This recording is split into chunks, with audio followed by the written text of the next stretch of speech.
Hi, this is Tim Smikowski from Footsore North America. As you guys, some of you know, that I've been painting up the Gangs of Rome Bread and Circuses box set, and this is actually the last figure I have to paint. So I thought it'd be a great opportunity to show you a couple things of how I paint really fast, because this is for a demo table, and I'm also going to use these figures for making after battle report or our actual introduction videos for how to play Gangs of Rome. So these figures are painted really quick, and some of the detail will be accentuated with highlights so that they'll appear better on the camera. So what am I going to do here? I'm going to paint the top part here a yellow, the yellowish color, and the bottom here a greenish color. A lot of that I'm just taking inspiration from the box art itself. It makes it a lot easier for me. I really like this figure. It's pretty detailed. There's a lot to it. I love the little dagger there. She doesn't look too happy. She's not happy at all.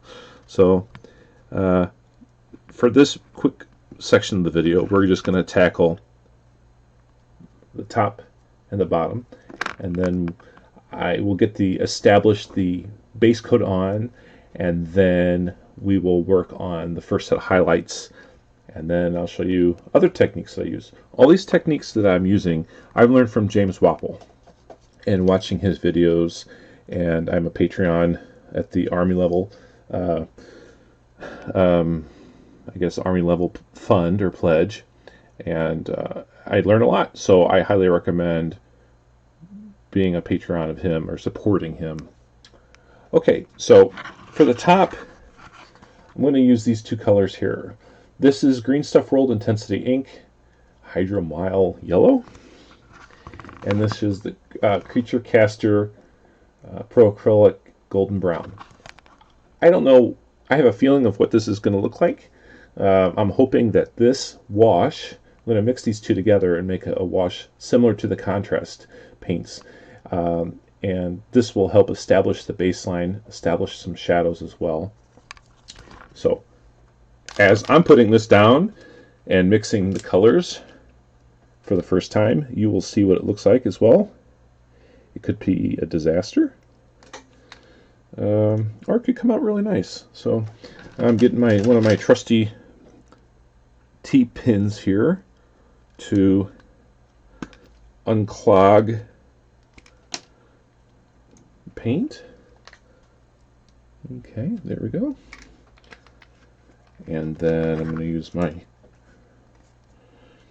Creature Caster Golden, let's see, what is this? Golden Brown?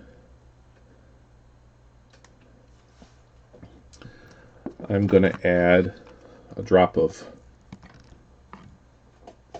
water. Well, actually, you know what? I'm going to add a drop of the Glaze Medium. 1, 2.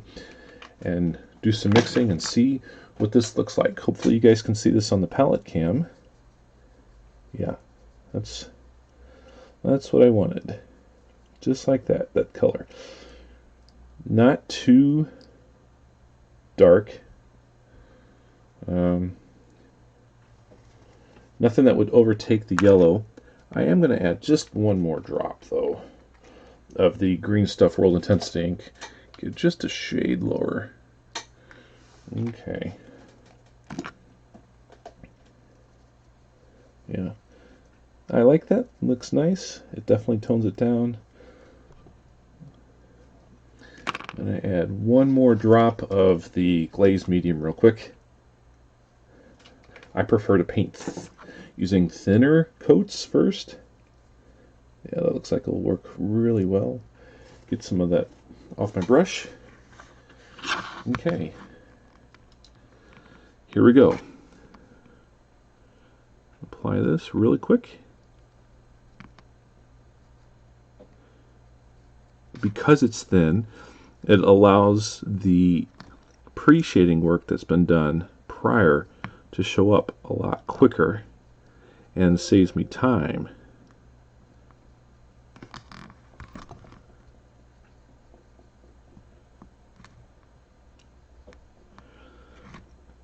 I'm getting the sleeves here. I haven't decided quite yet what color I'm going to paint the veil or her headdress, but I'll have to take a look at the box again.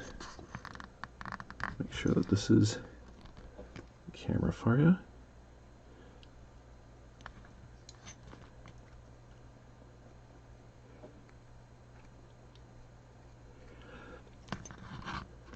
The top of her arm here.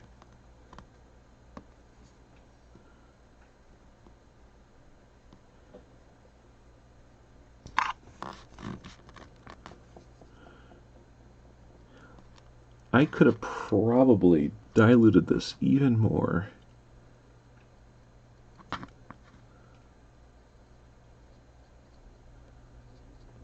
But let's see how that dries. Okay, I'll put this down here. I'm going to just let the paint settle a little bit.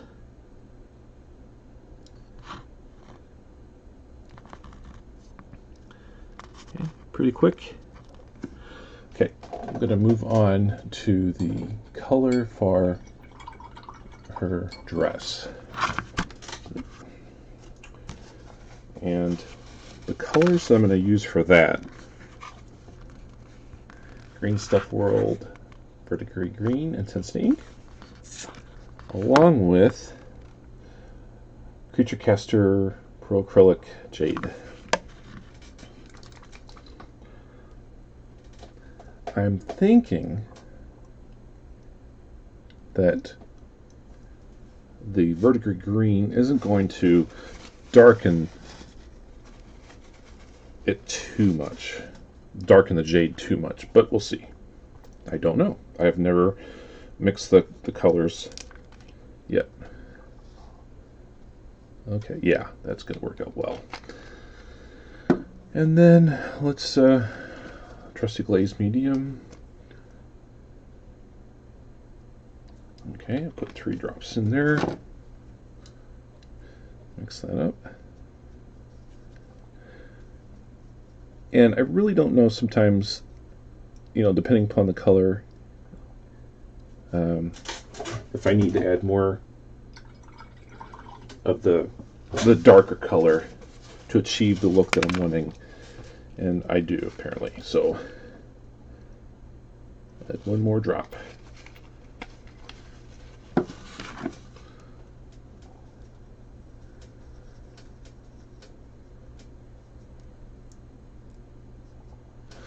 Nice. Okay, so here we go. Let's get this figure in camera. And let's start going to town here. Oh yeah, this is nice.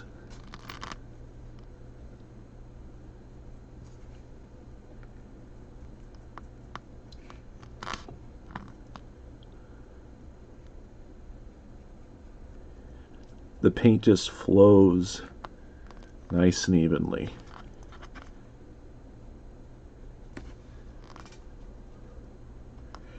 And that pre-shading work that was done really helps create definition quickly.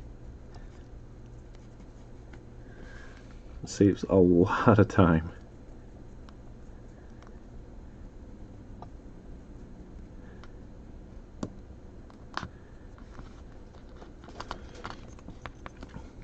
Let's see, I think that's part of it as well.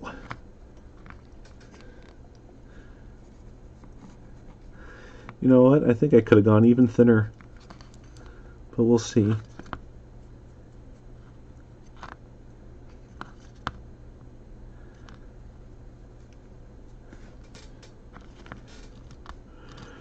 Okay. I probably could have gone thinner, even thinner than that. But what's happening is you can see a lot of the shade has come through, and this has saved us time. And now what I'm going to do is the yellow has had time to dry a little bit, so I'm going to work on the first highlight there of the yellow and give the dress time to dry. So put it right over here. So how do I start working on the highlights of the yellow? Well, first of all, I need to make sure that my brush is very clean because I'm not changing it. I don't want to add any green to it.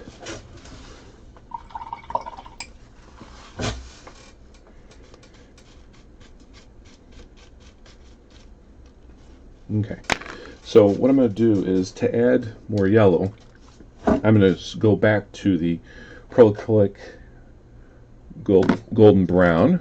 Oops, that's a mistake. Golden brown, and I'm going to add that to the base color that we have done, and I'll start building the highlights off of that. I'll do 2 drops. And then because I want this thin, and because the pearl acrylic paint is opaque, I think that's the word, I found that it definitely requires more glaze medium to get that thinner, translucent look. Let's see.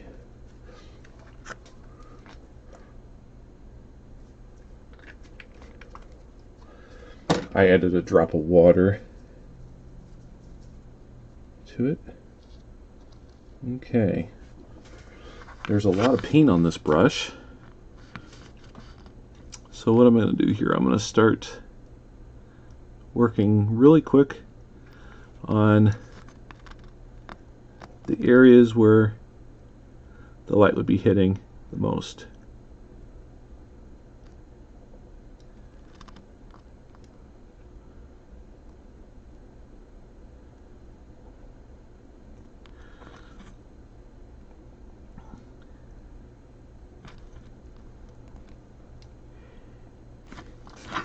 Work on this camera real quick, get things, let's see if I can get things more in focus for you guys.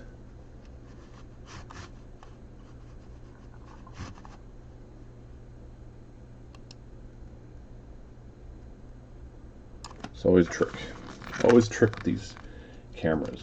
It's learning how to use the technology to capture what you're trying to paint and to show. It's a challenge. It's quite a learning curve. And then to make sure that your figure is constantly in the camera.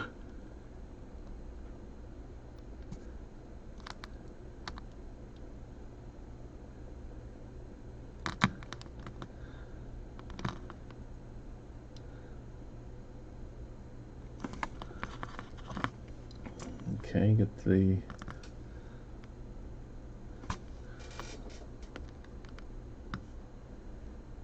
top of the sleeve. Okay, so that's the first coat.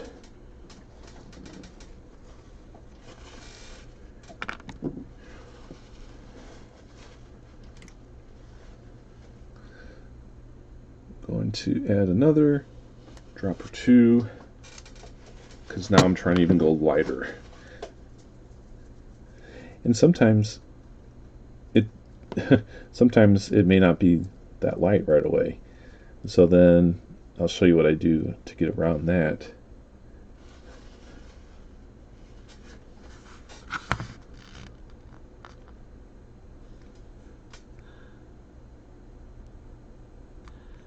Yellow is one of the colors that I just don't like painting.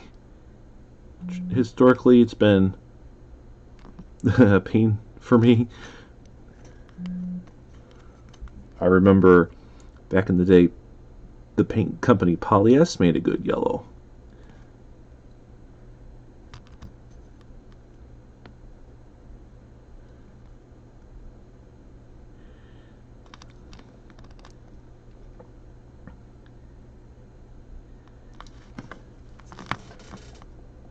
Okay, yeah, it's definitely hard to see the highlights here.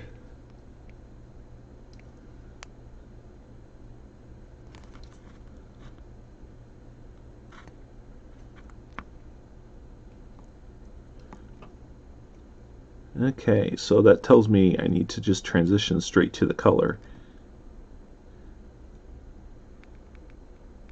Okay, so that's what I'm going to do. Clean my brush.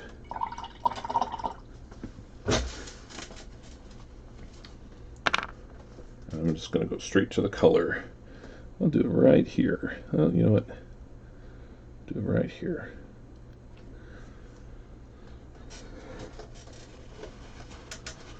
I should start seeing a difference here, I would think, with this color.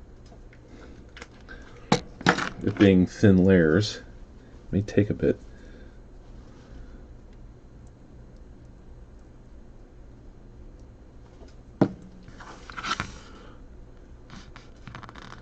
Okay. Here we go.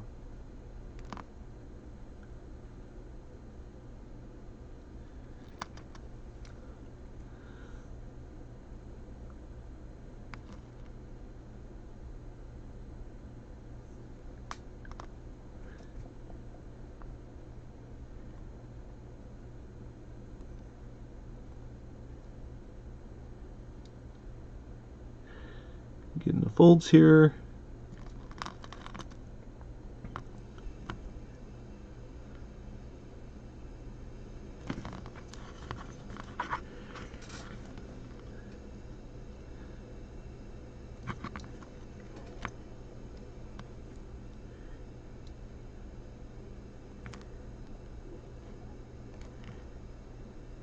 Okay, it's starting to show up.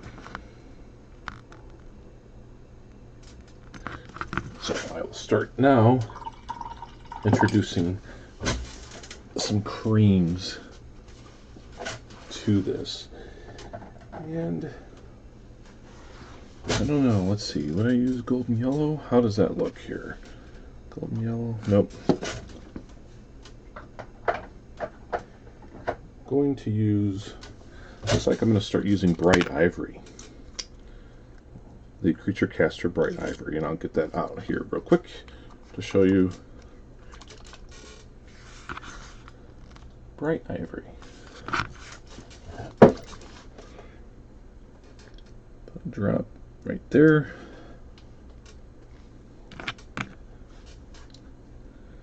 Start mixing it up. Yep, that's now definitely getting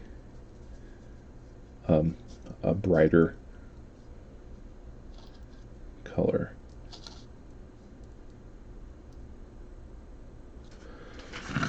Okay. Make sure she's in focus. Start applying it real quick.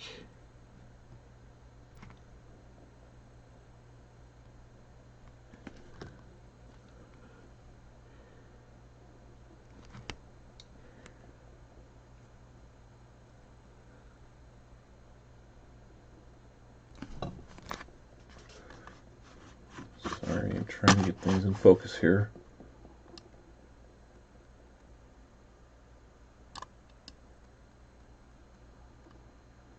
Oh, that's much better. I guess this is okay.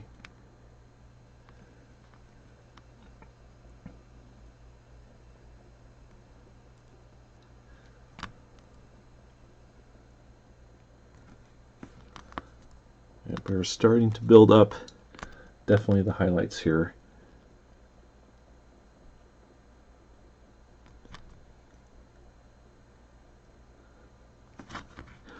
And because it's thin paint,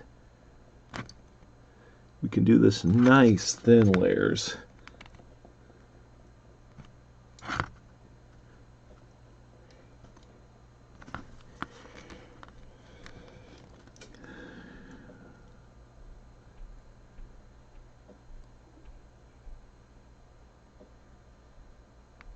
Okay. Yeah, that's starting to look much nicer.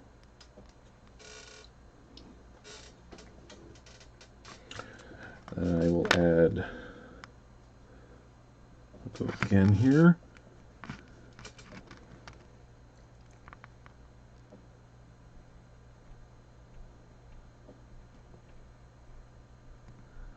Getting find the areas where the light's hitting the folds the most.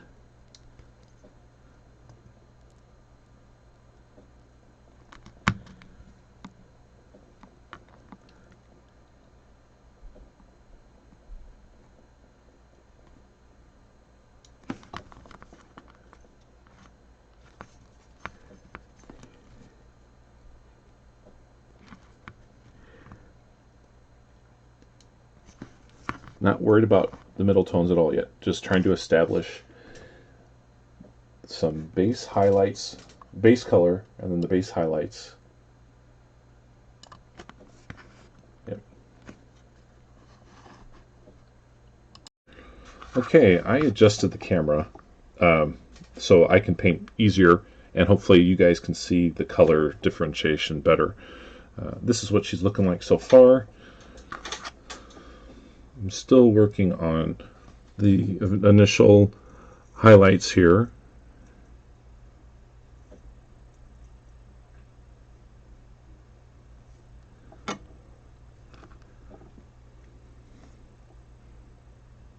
Much better. I'm sorry about that. I'm learning how to do these videos as I go, so constantly improving, constantly looking for different ways to do something different and better it. So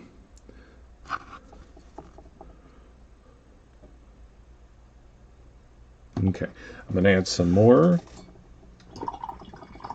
of the ivory.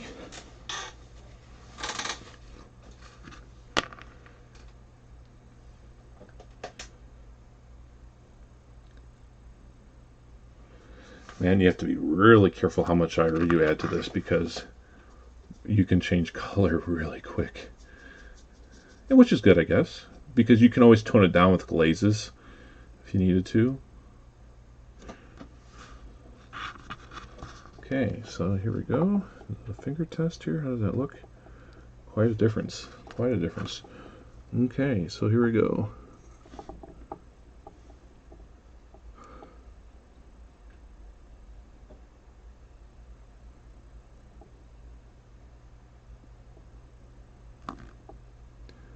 Yep, I like this. I like how it's looking.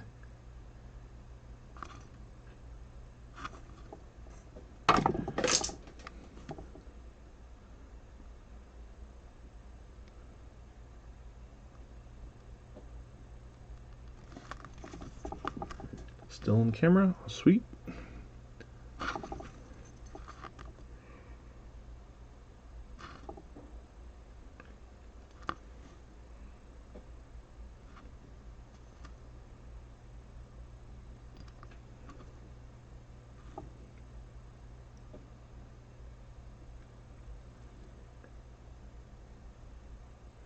Yep, definitely showing transitions here. Okay, I'm going to add another drop of ivory, probably for the last highlight for this. Because again, this is for a Wargame and a demo table. So I'm not putting in a ton of time establishing all these really bright, beautiful highlights and show the transitions and all that sort of stuff. This is what I would consider personally my own tabletop Wargame ready painting. Because what I'm trying to do is quickly establish some highlights, establish different tones, so then I can move on to the next. So I'll allow the yellow to dry, and then I'll work on the skirt here. Again, I haven't worked on any of the midtones. The center of her chest here I haven't worked on at all, and that's for the midtones. So people may say, "Oh my God, why is this just kind of blank?" Well, it's because I haven't done anything yet with it.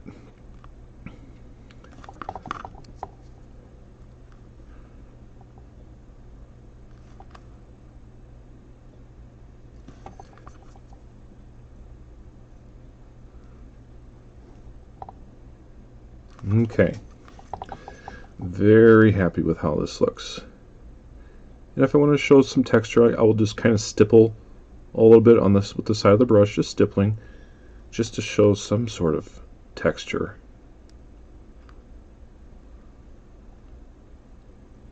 so it's just not flat, you know.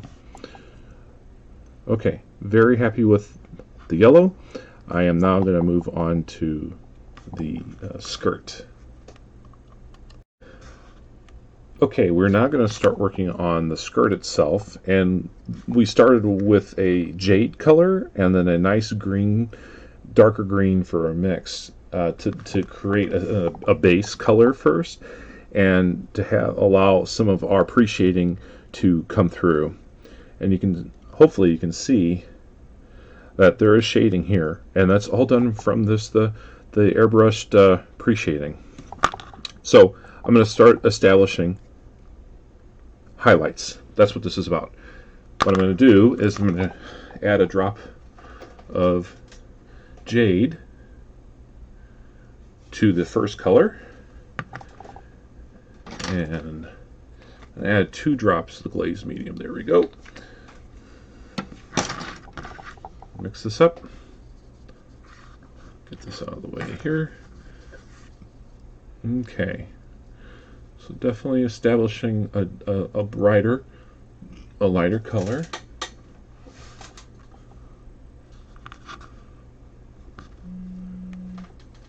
Make sure this is in camera here.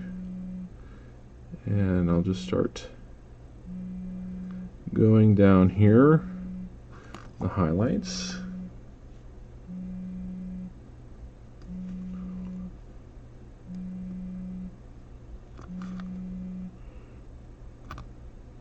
Because we know where the highlights are going to be, where the light is hitting the most on these parts of the gown, or the skirt, right down back there. And it may be hard to see the first layer of highlights, and that's fine. It's a twofold process, in my opinion. It's re-wetting the area of where you're going to be working at and putting that first color back down, and then you start building up from there. So I'm going to use another drop of jade, and then I'm going to use Game Color Verdigris. This is a great color for highlighting, well, browns. It's very interesting adding this color to a brown and see what happens. James Wapple taught me that as well. It was really cool. But this is also what I would use for jade. I think this is going to work okay. Let's see here. I need to get my trusty pin here. So I'm going to put just a little bit out on there.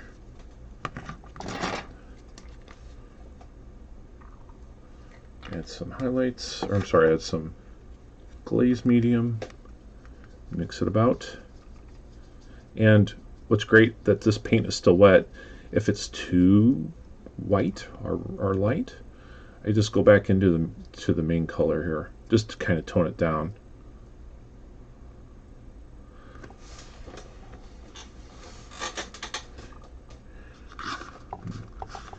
Okay, make sure she's in camera.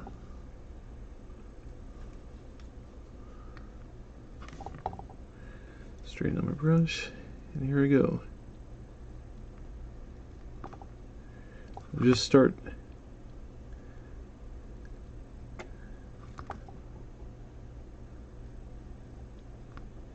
putting it on there, building the layers. And I don't want something just really fast. I guess I paint a little conservative that way, because I don't want to have to spend a lot of time reworking the colors to bring the color down. So I was very conservative with the jade. I'm gonna add some more jade. I'd rather be conservative and slowly build my way up than all of a sudden introduce a much brighter color and like, oh crap, now I gotta recover from this.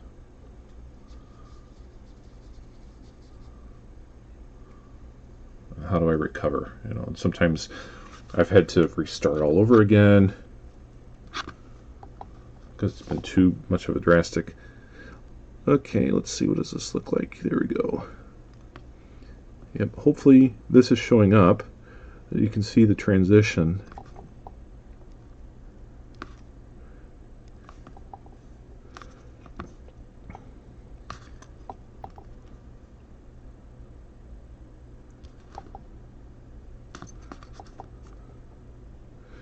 In this area here, there's a lot of shading. There's a lot of shadows, so I'm not going to do a lot of highlights there. Just a touch, because I'm going to use different glazes to really bring out the shadows, the deeper, darker shadows there.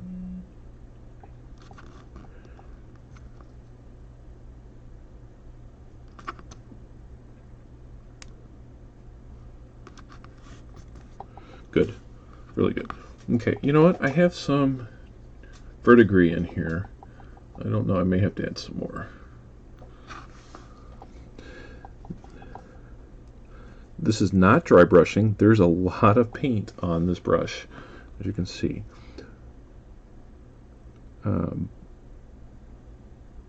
James used the term dry glazing, and I think that's what fits here.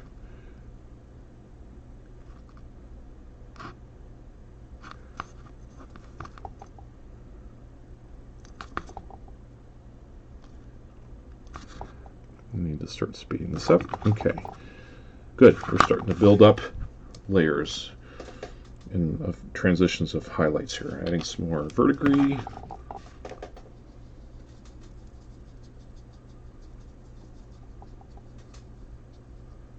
Yep, I like the look of that.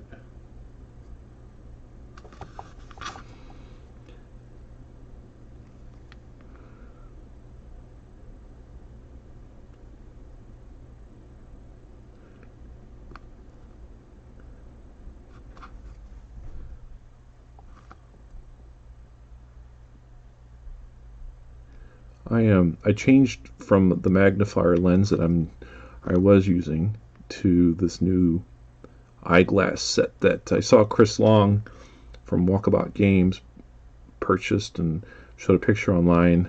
I got it on Amazon, I think, for like $12, $13. It's actually really cool. It's the first time I'm really painting with it, so it's taken me a little bit getting used to, because I am literally looking through these and then looking at my computer monitor to make sure that this figure is in focus and is in the camera view. So it's quite a challenge, but it's coming out. I'm very happy. So I recommend these glasses.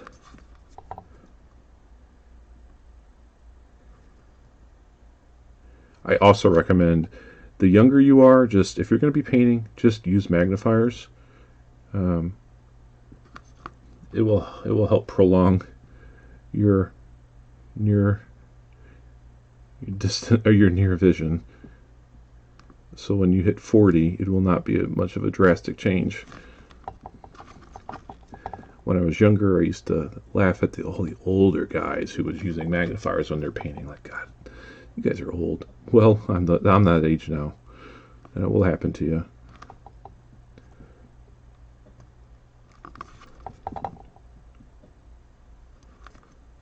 Okay, beautiful.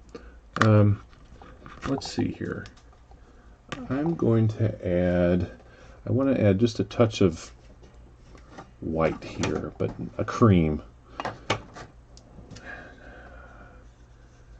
might use a bit of Game Color off-white to this, just a drop, not much.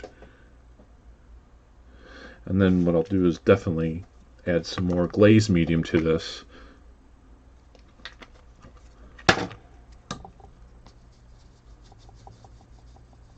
Yep, because like I said, I'd rather go smaller first, so I don't have less to clean up and less to fix. Okay, yep, as you can see the transition of color there.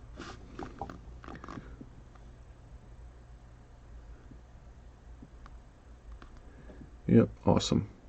That's what I'm wanting. Just quick. Doesn't have to be nice and sharp, and make sure that I've got it on just right on the folds at all and not in between. I'm not worried about that, because the shades, the glazes, the darker shades, the washes, whatever words you want to use, will take care of a lot of that high color.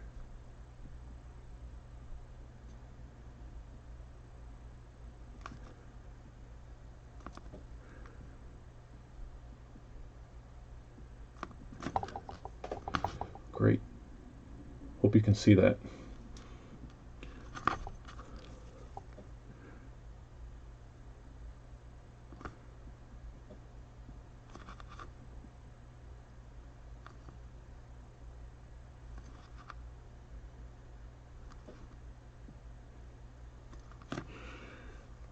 Okay.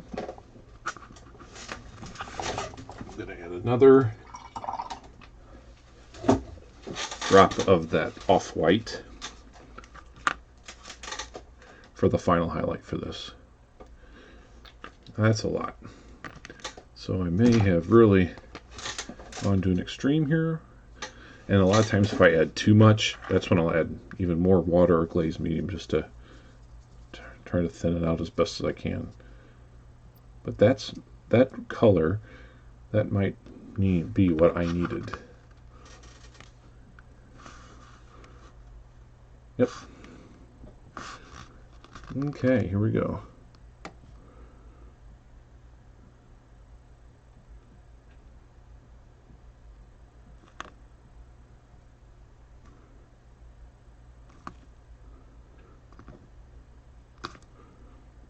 Nice transitions. You still see this middle area that will need to be worked and made darker.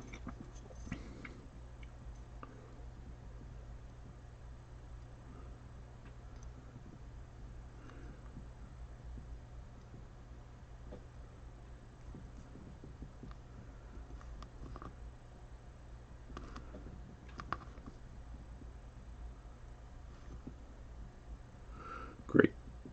Awesome. Now one thing I do see real quick before I pause the video and go to let this dry and then go to the midtones is that as the yellow has dried, I see some areas that still that need to be highlighted a little bit more. So I'm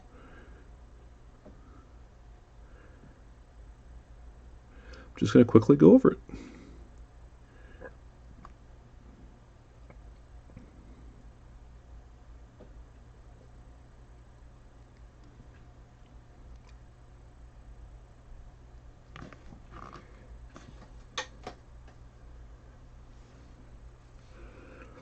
One thing I definitely learned, it's very important, is to learn and understand how your paint works and what it's going to look like when it's dry. And a lot of times how, especially this style of painting, it's layered and the paint below it is wet still. So as it's drying, it's going to do the work for you.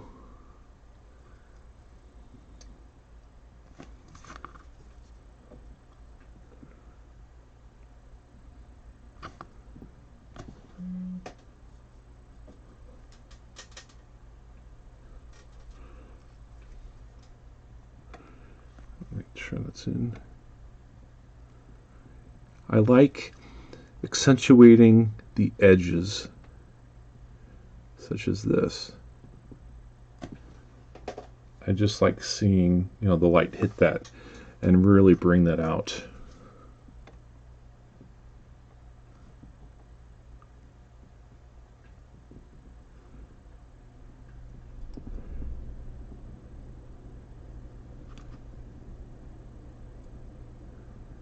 Okay, awesome. Okay, I'm going to let this dry for a little bit, and I can use my trusty hairdryer to dry this, make sure everything's nice and solid, and then I'll start working on the midtones. Okay, now that the figure has had a chance to dry, I'm going to start working on the midtones. Not the deep shadows, not yet. That's going to be really easy to do. Let's start working on the midtones here. And what I'm going to do is I'm going to start back with the color, the original color of the yellow. And I'm just going to start painting that original color here to where I think the midtones would be.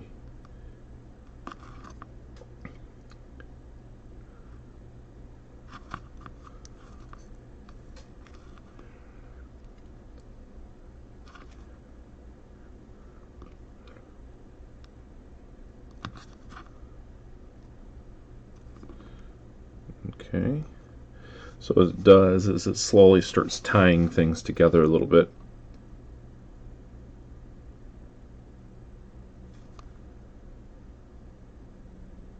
So you don't have such a transition, a jump between the main color here and then the highlights. Okay, so that paint is wet. So what I'm going to do to add a little color, a little shade, or a little mid-tone, is I'm going to use Pearl Acryl Light Umber, and I'm just going to put a drop of that in the original yellow mix. And then I'm going to add another drop or two of the Glaze Medium. Mix that up.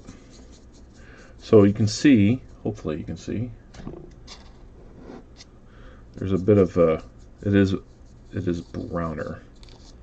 It's darker. So now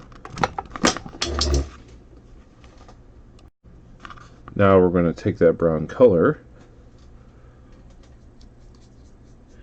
and then put it in the mid area, the mid-tone area.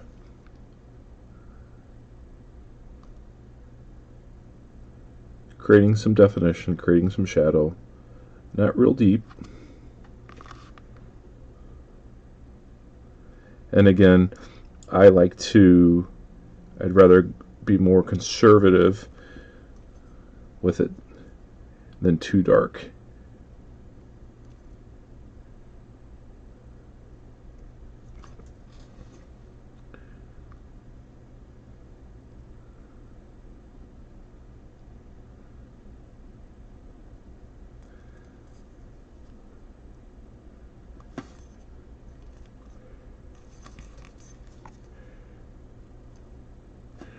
Okay, I want just a little bit more, so I'm going to another drop of the light umber.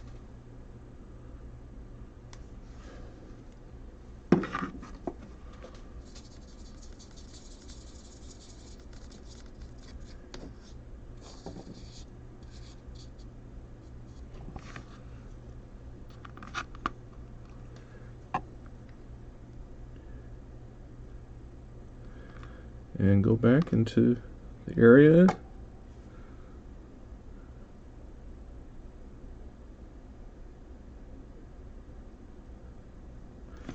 Start establishing more of that color transition.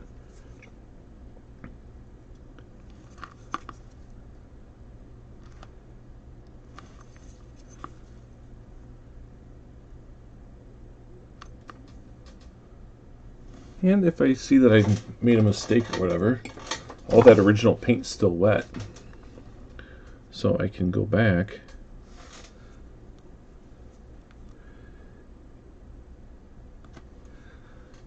and add it back.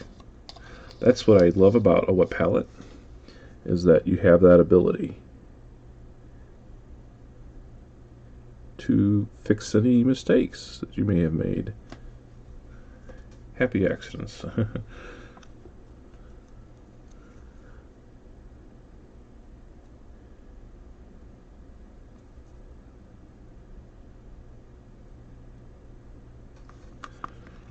Like so.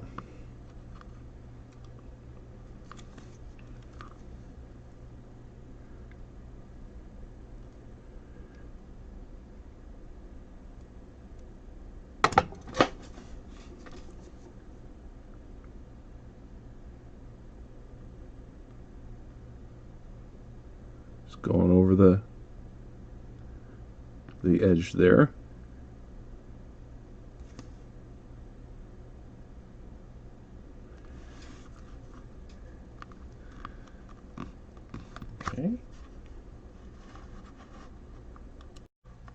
Okay, I'm going to go back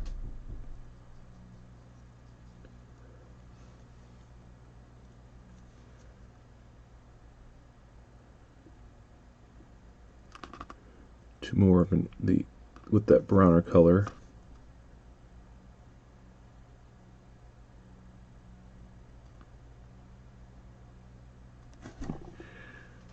And again, because the paint is wet, I can then put the different shades and kind of just do some wet blending.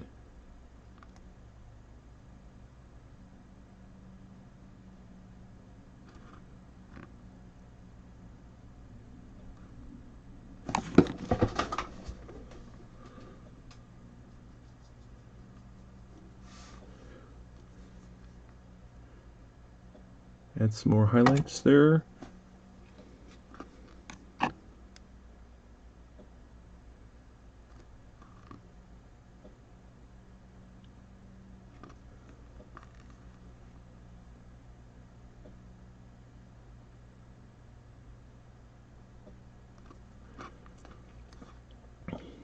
Let's see.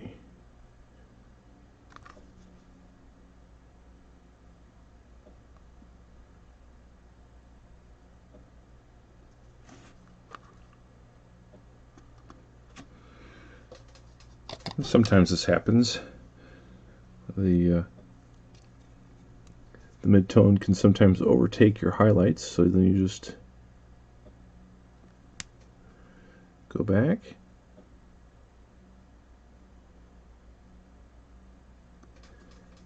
and reapply the highlight.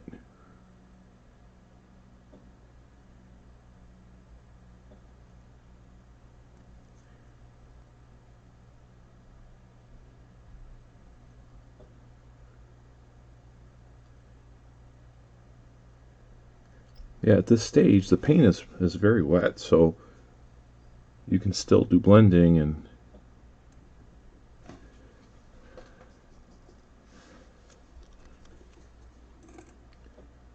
quickly correct any mistakes that you may have made.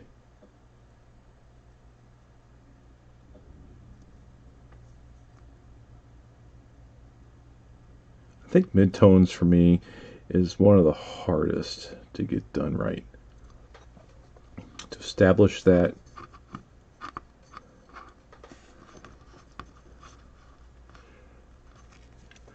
show that there's a difference in color.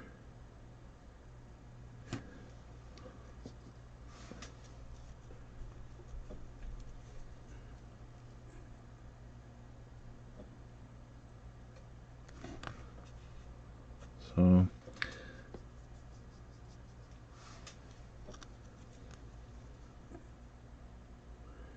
and I think I am achieving that. Look here. Yep. I really like this creature caster paint. I am now just really, as I'm painting this figure, realizing how it wet blends very easy. Wow.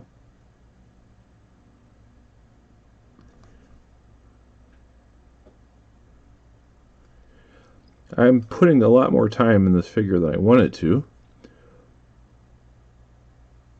but I wanted, the whole purpose of this is to show you the technique that I use and that what works so that you can get nice looking Wargame quality figures on the table quick.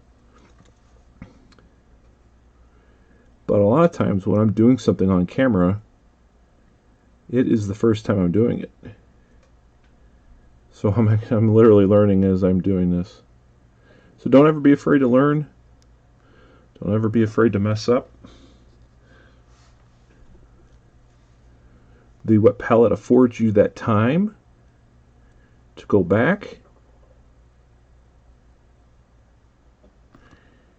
and correct any mistakes.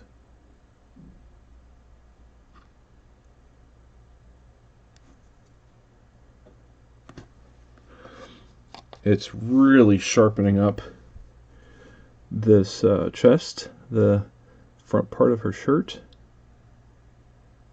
There we go. Wow.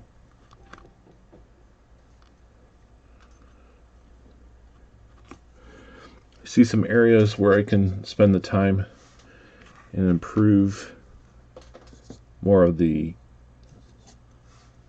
midtones. Make sure that's in camera.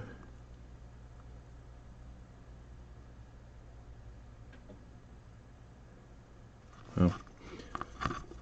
I am very impressed with this creature caster paint. Okay, so other than just one more highlight here, get my trusty towel. I am done with midtones. I am also done with the highlights for this, for the yellow top. And again, if I was painting for competition or painting for like box art or whatever, I would spend a lot more time establishing the highlights and the different, the midtones. But I can say I'm pretty happy with what it looks like.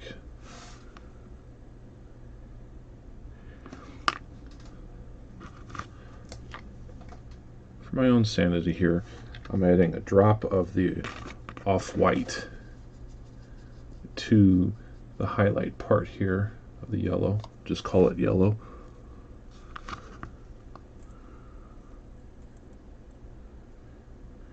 To go back and retouch up the highest points here.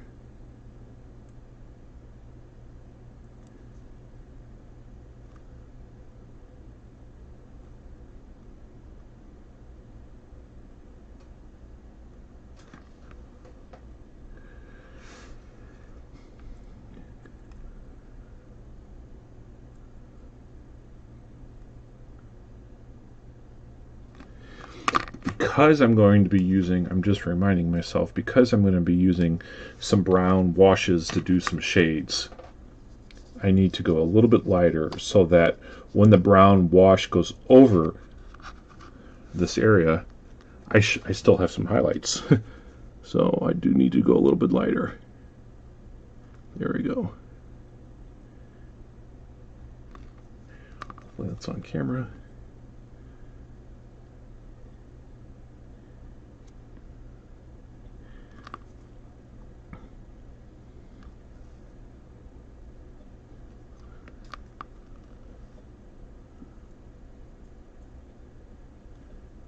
Creating light effects by stippling that brush.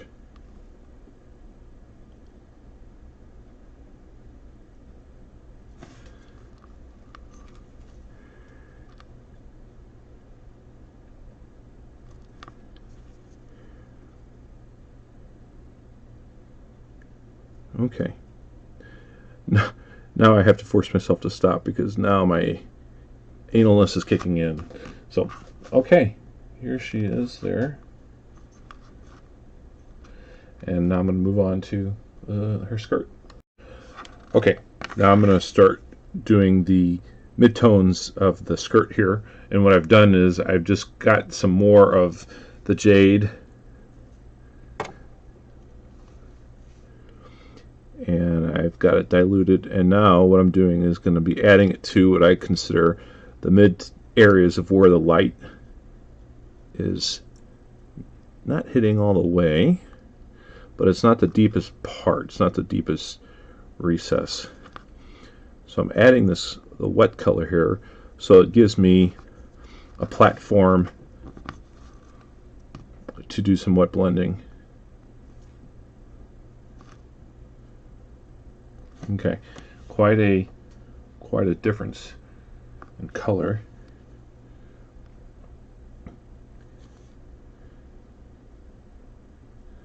Okay, so now I'm going to add some of the Pro Krill Dark Umber to the jade.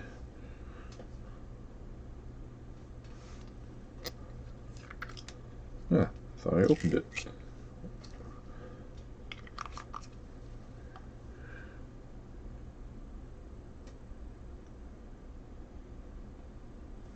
Okay.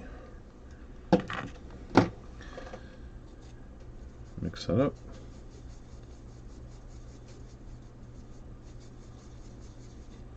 Yeah, that's a nice brown. Okay, make sure she's in camera.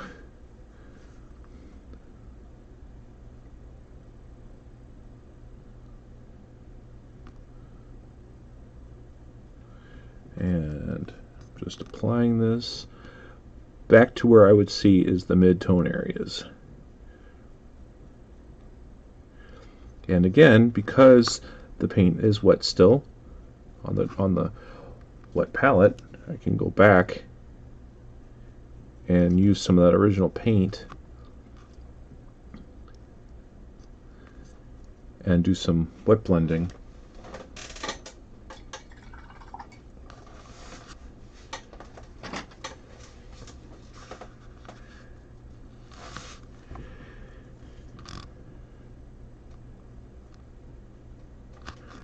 I'm on camera here. That's just amazing how that's working. And you know what, sometimes this happens. Sometimes I say, you know what, I'm just going to keep blending because I know I've got that color on my palette. So it's safe for me just to blend, make things more uniform, and then I'll just go back to those highlighted colors and just start putting them back in. Start blending. Wow. Very happy. I know that my birthday's coming up. I asked my wife for the extended Pro Acryl line, and they just came out with an extended colors as well as their own clear colors. So as I'm using these, I can tell you I'm getting excited for the new colors because of the possibility is what this can do.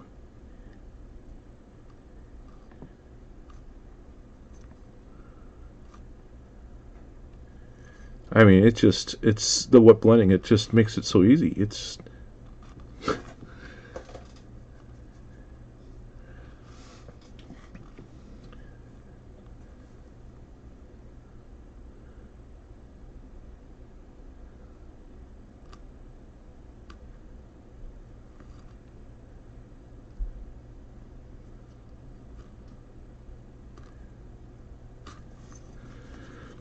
okay.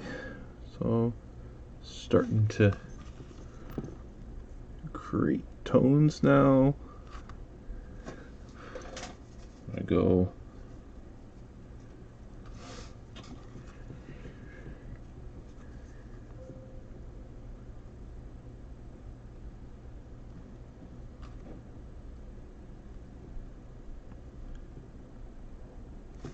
not too worried about the shades right now because we're gonna, with this figure, we're gonna just be taking care of that with glazes. And I like glazes because you have the control of just putting that shade where you want it.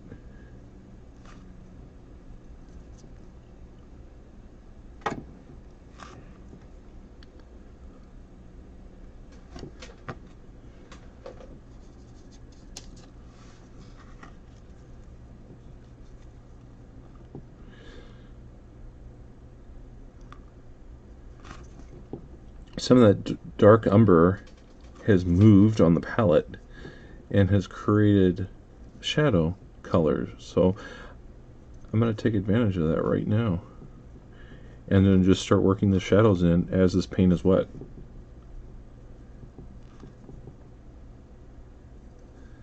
You know, when I started painting years ago, I was very rigid in my ideology of how I should paint a certain way.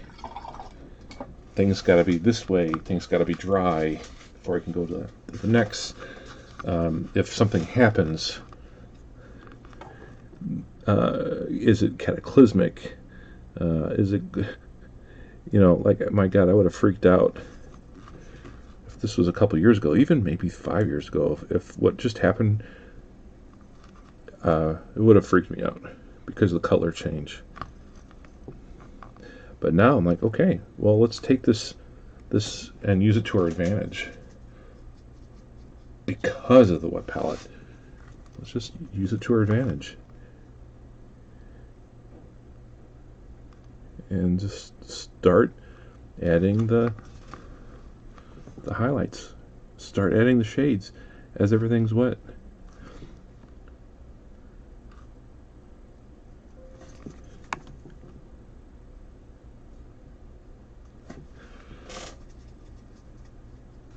Yeah, as I've gotten older, I definitely have changed my style of painting. It's changed from last year to this year.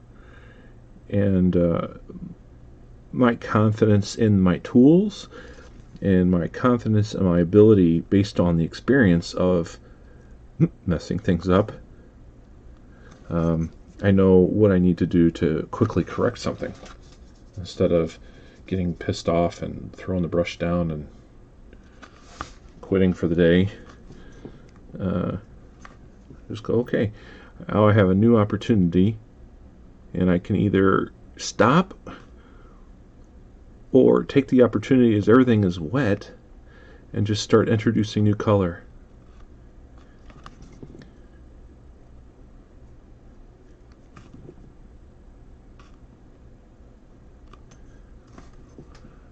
Yeah, see, that's wow. I think it was Bob Ross who said happy accidents. Definitely, that I would have considered that a happy accident, because here I am, I'm trying to make this video, get this figure painted to show you guys, trying to save myself some time here, and you know, trying to get things done as fast as I can to show you how you can do something fast, and then all of a sudden some paint bleeds over and my brush gets into a certain paint, I'm not noticing it, and everything gets dark.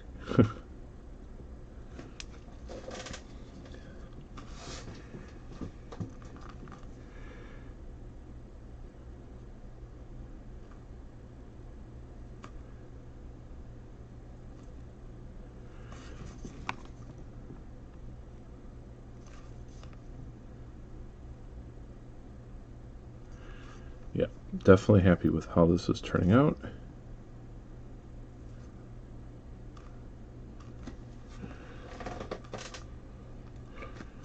Now I do see an area though that I think I should take this opportunity and put some darker colors, use more of that brown, and make sure I'm on camera, and layer that down here. Yeah. Yep. Exactly. Now I've got more of a smoother transition of color.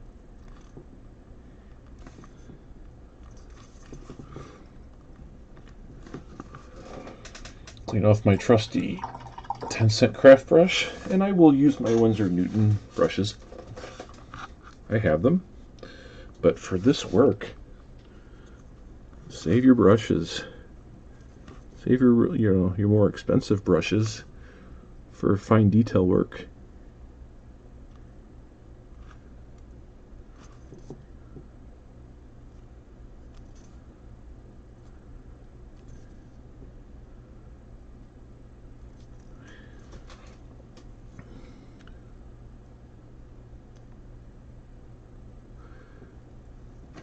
Need to go brighter. Just a couple more shades of a lighter color.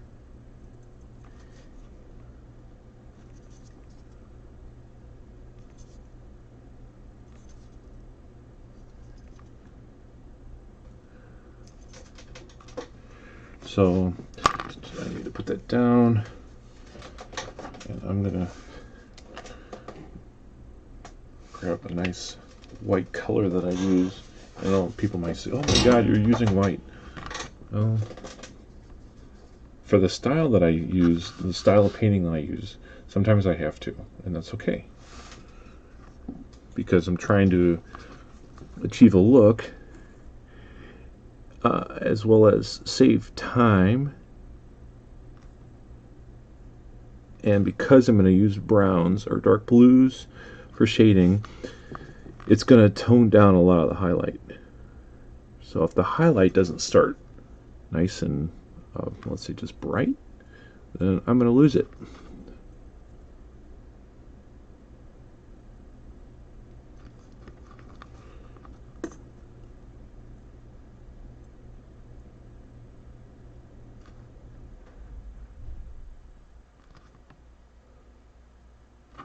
Okay. Okay, just a little bit more, and then I am done with this. Then I'm moving on to the next stage of the life of this figure.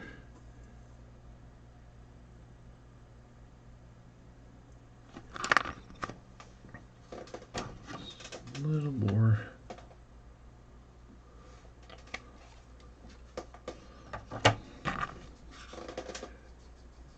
Yeah, that's white.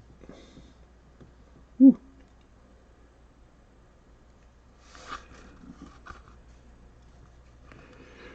Okay, so now make sure I'm on camera.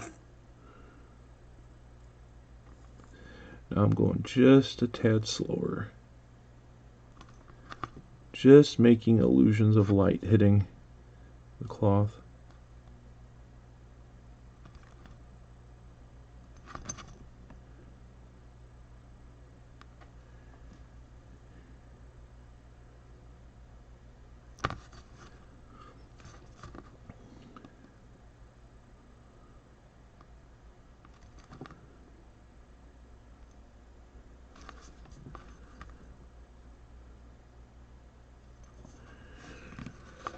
Okay, I think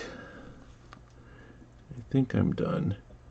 I could add a lot more, but again, this is for a demo table. This is for just making battle report videos, and I have too many other figures I have got to get painted. So I'm going to stop. I'm going to stop with this, and I think what we'll do is we'll move on to some flesh, figure out what I'm going to do with this. I'm going to look at the box art and decide real quick, and then establish the colors, and we'll go from there.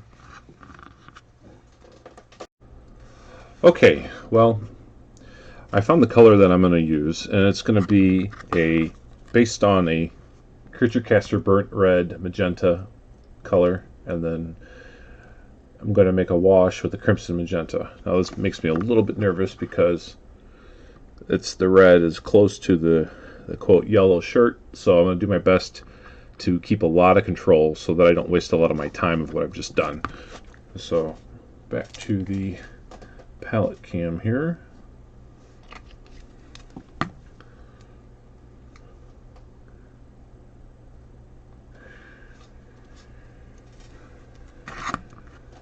Mix these two together.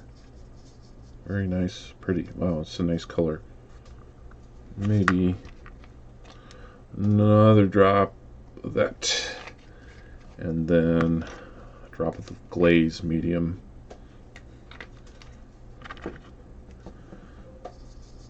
Okay, wow, that is a very nice red color. Okay, so get these out of the camera view. So focus is just on this. Okay, so I'm going to start applying this color.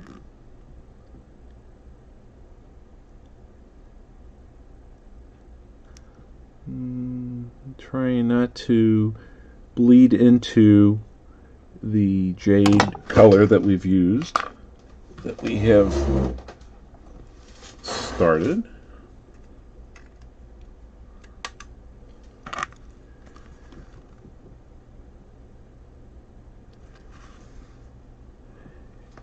See about here.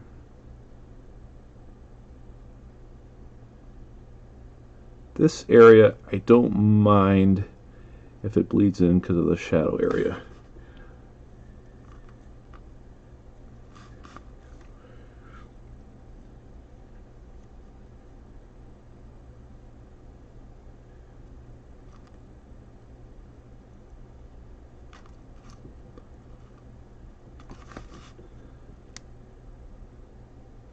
Don't want to get overzealous here with my application.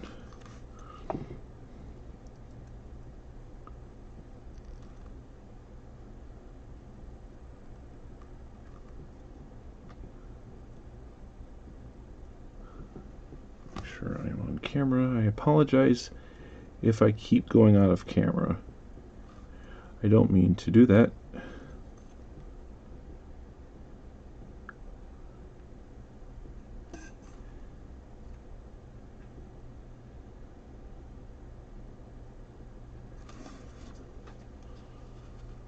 Okay.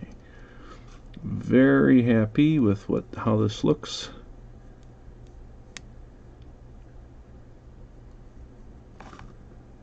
And this is just going to be a big shadow area, which is going to be fun, just sticking all different browns and blues in there, creating the shadow.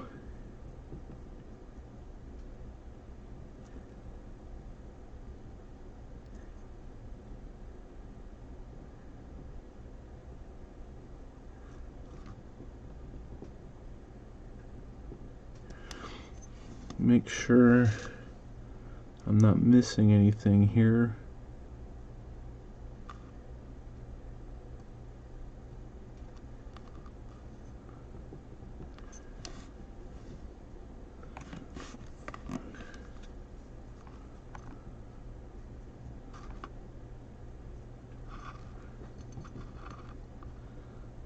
The top of her head.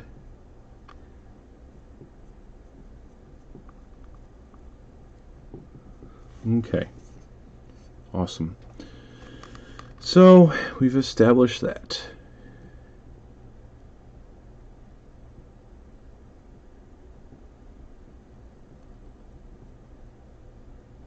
And I guess because we're just focusing on this one right now, I can start working, because the paint is wet, I can start working the highlights.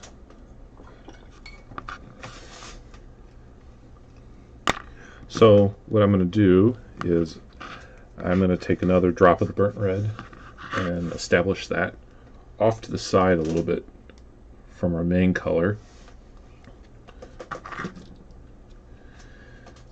Mix that in with, just bring in some of that darker color that we've used in the beginning. Put that over here. Okay, so now let's see, how translucent is this? I'll go one more drop. Better be safe. Make sure I gotta wash my hands here because my wife will think I'm bleeding. Okay. Okay. Much better.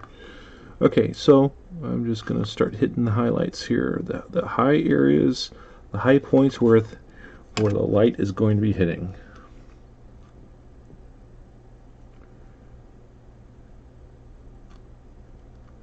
Again, this is not about being perfect and having the perfect transition of shades or highlights or anything like that. This is not about winning competitions. This is about getting figures out quick. Okay, so we started that. Also, what I'm going to do is I'm going to start working the shadows real quick too with this figure. Dark Umber. I like this color.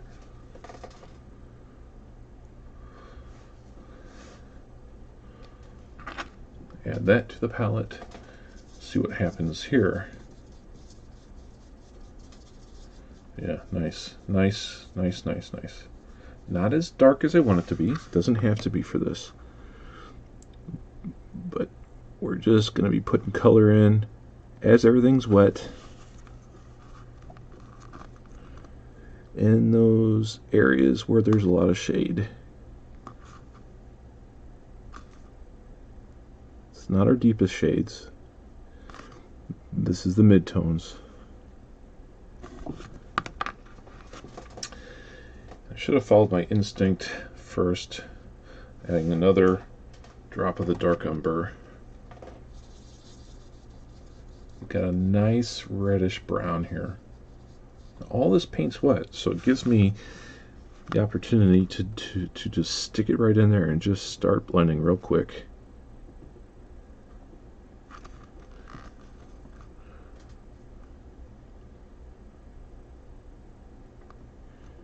I mean, it is just really right here. Let's put it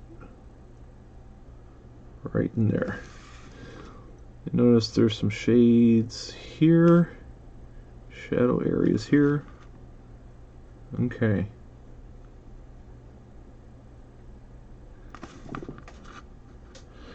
Nice. Brush, clean off my brush, get some of the water off of it, go back to the red, and I'm just going to start hitting the areas where the light's hitting the most.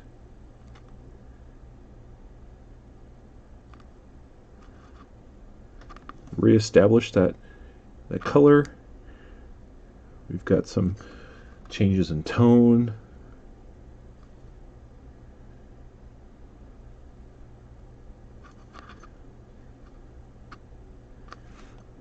Forget this.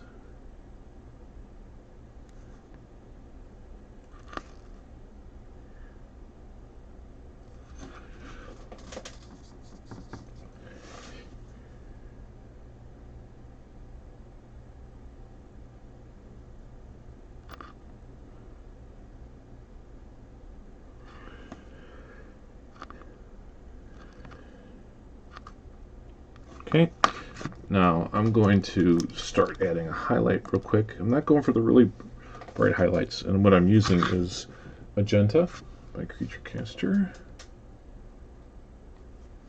That is definitely a pink color that I really was not expecting to be that pink, but that's okay. Wow, that's really pink.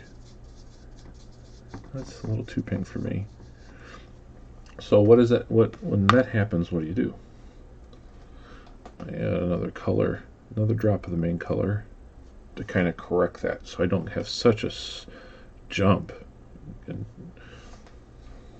because I don't want it to be that dramatic.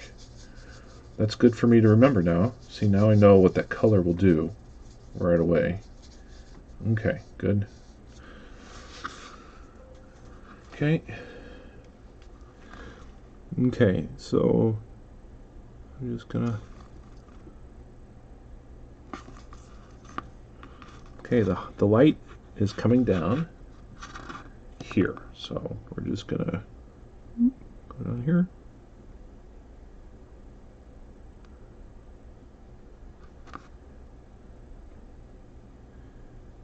There we go.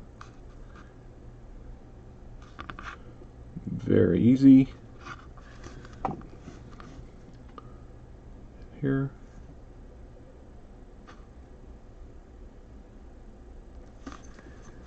Okay, then I'll start going to the more magenta color.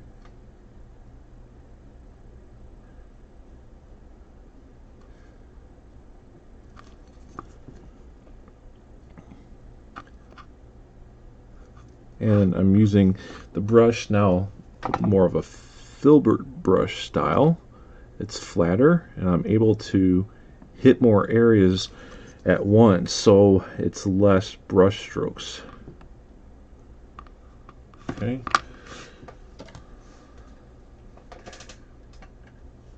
Adding some more of the magenta color. And now I expect to see a jump. That's just fine. Yep, nice. Okay. Doing the same right again. So I'm looking at the figure. Where's the light hitting? It's hitting right there up top. It's hitting here on the side. Right there.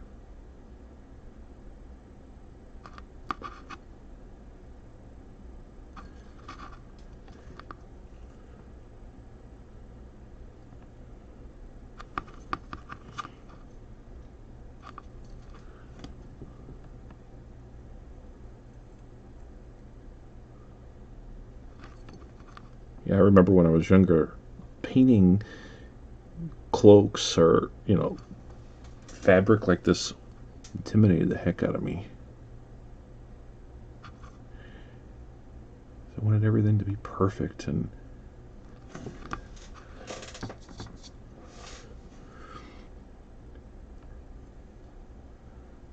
then I was introduced to a wet palette, and then introduced to different techniques. And I kind of stopped caring as much about how things were supposed to turn out. And in that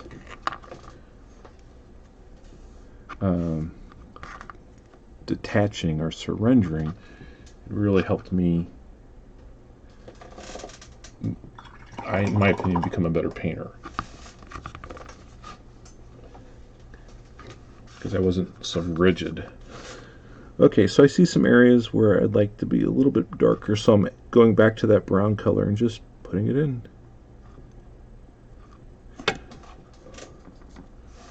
Creating that deeper mid-tone.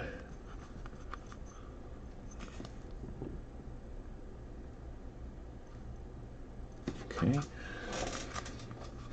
Let's see here. Yeah, that is turning out really nice. I hope that shows up well. Okay, I'm going to go straight to magenta. Very little magenta.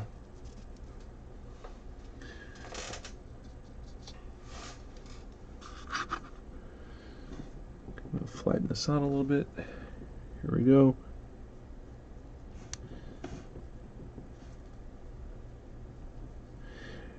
Using the edge of my brush.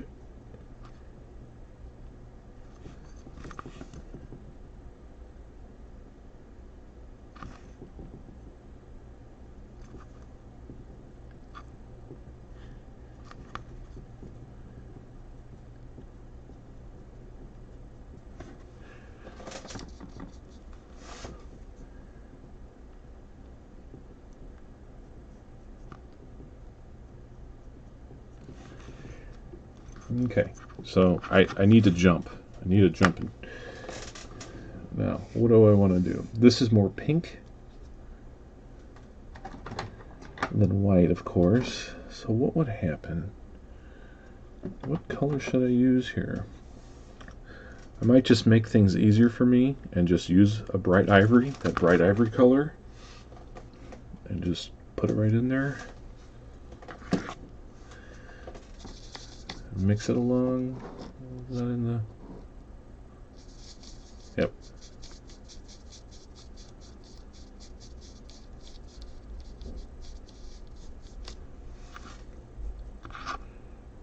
Okay.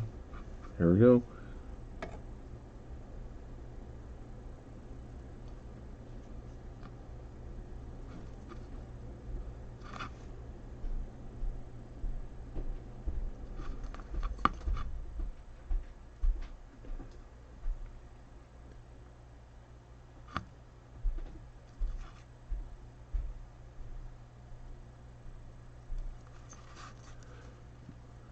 Looking really nice. Just creating my highlights, making sure that I get it here, here,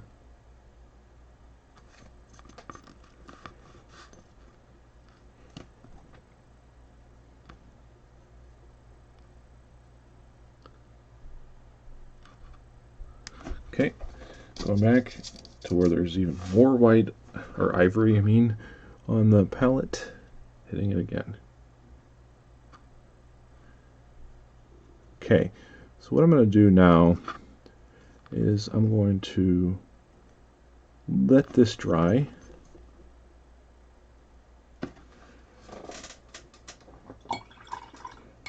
And then we'll see what the colors look like dried. It will tell me if I need to add more of a highlight, have more of a transition, even more whiter. Build up this area here a little bit more. See, when they're a glaze, it's much easier to, you can glaze over and blend your glazes.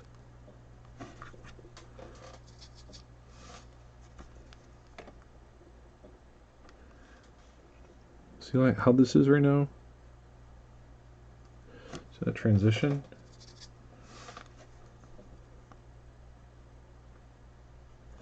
Nice transition.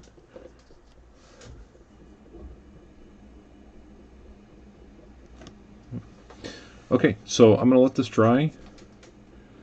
And we'll go from there and see what it looks like dry. And then that will tell me what I need to add.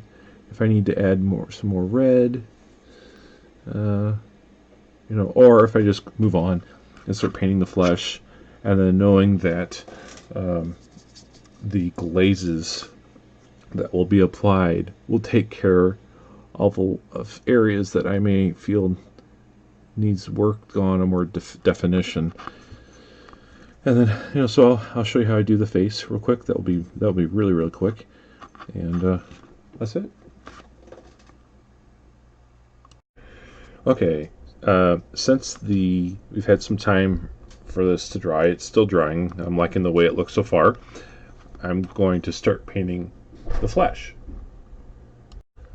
For the flesh color, I'm going to use Vallejo Game Karn Marion Tan.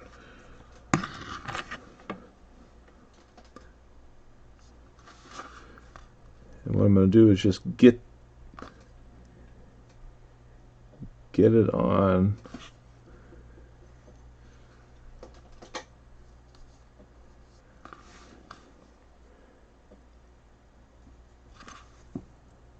I sometimes dilute the paint, but this is game color, so it's pretty much diluted. Well, not diluted, but it's thinner than most of the paints.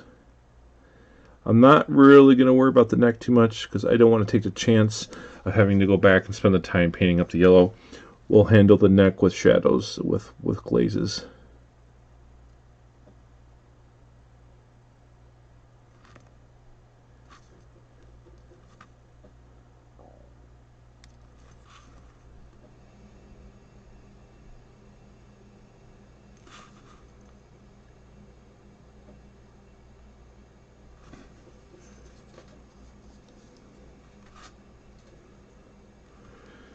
Okay,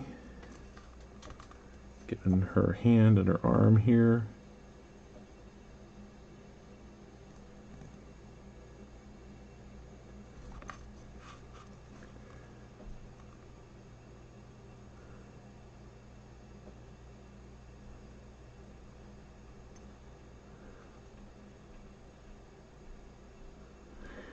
Again, since this is Wargame miniature, not too worried about getting the paint all in deep crevices. It's not easy for me to get to because I'm going to be using glazes to take care of that.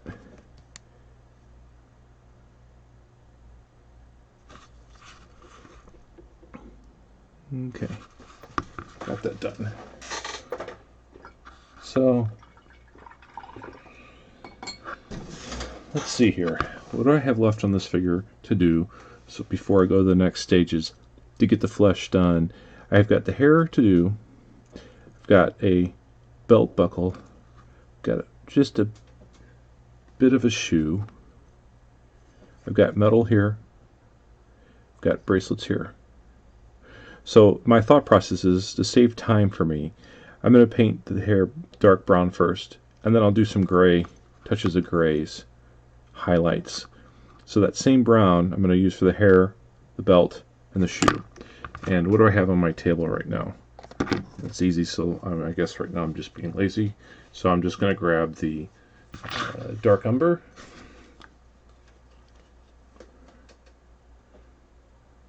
Just throw it on there.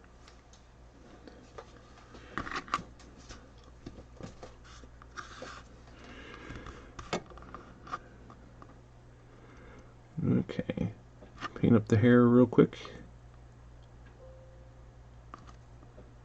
I'm not diluting this because again it can all be taken care of. I'm painting this in a different way, painting faster with this. So I'm going to be using some different techniques to paint the hair so it doesn't have to be diluted. Okay, let's see here. Do I have all the area here? Okay, now I'm going to get into the belt.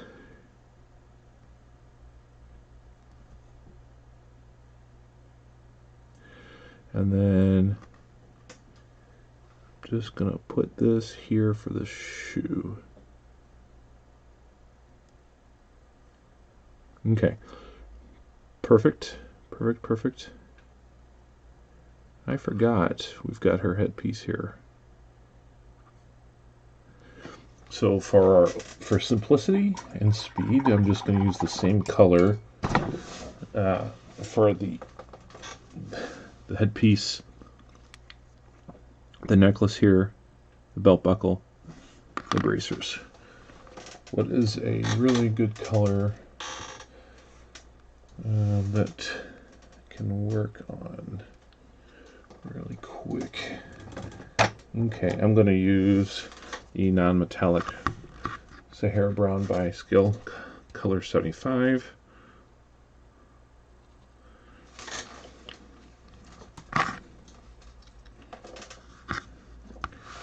Ooh, this might be interesting going up against this yellow here. I don't know. We'll see.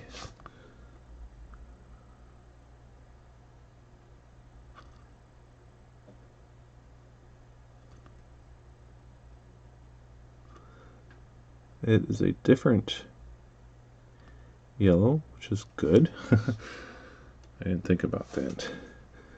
And we'll do the bracers.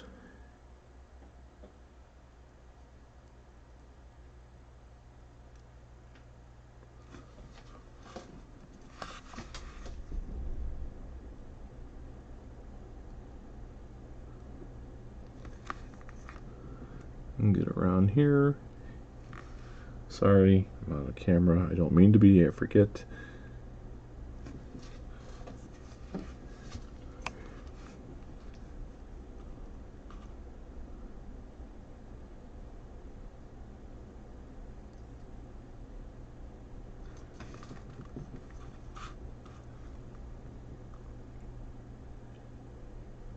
Not too worried about getting everything painted because the shades are going to take a lot of that work for us. Well, let's see here. Where the heck is this? Well, we'll just create something. I might be wrong on her head. Let's see here.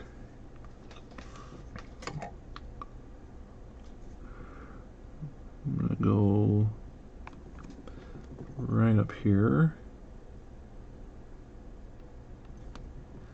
Yep, I got some of the paint on the hair, which is okay. We'll fix that real easy.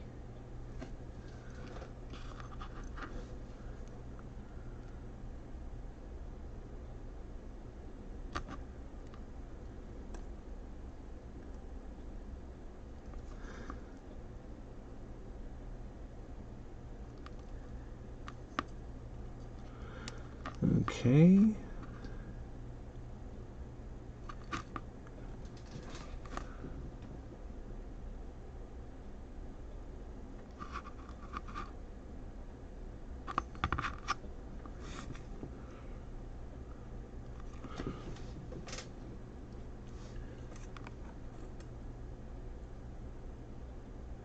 Some more in there.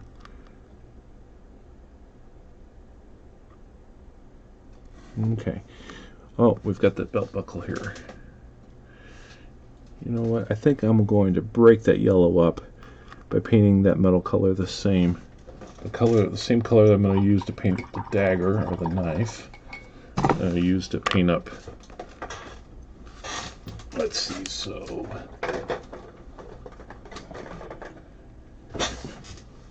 Gonna use Game Color Chainmail Silver.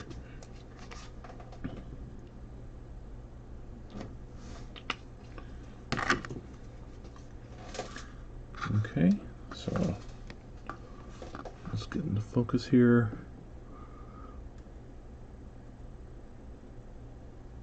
Picked it up. You know what? To break this yellow up here, I'm just gonna paint this that color.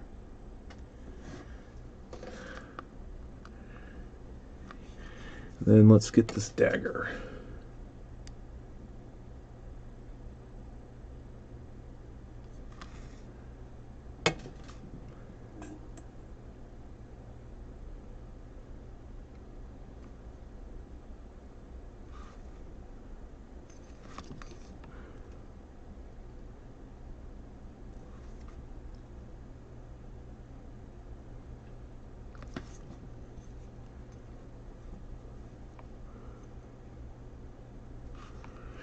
Okay, I think I got what I need.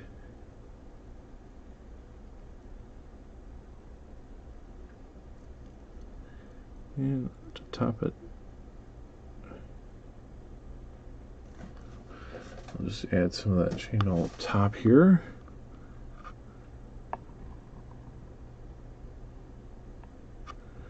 Okay, and I forgot I gotta go back and retouch up the brown, the hair.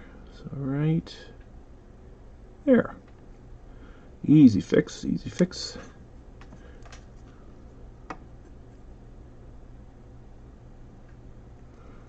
Okay. Okay, so everything's painted on this figure, at least as far as base coats go. So what do we have left to do?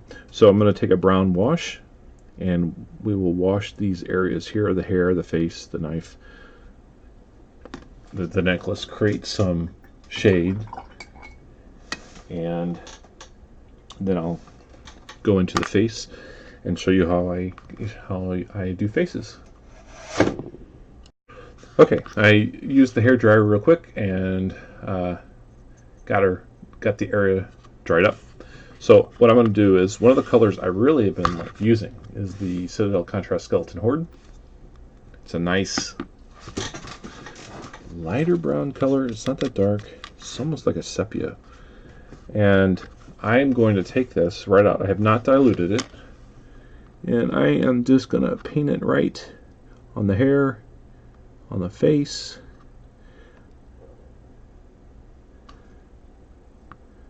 on the neck,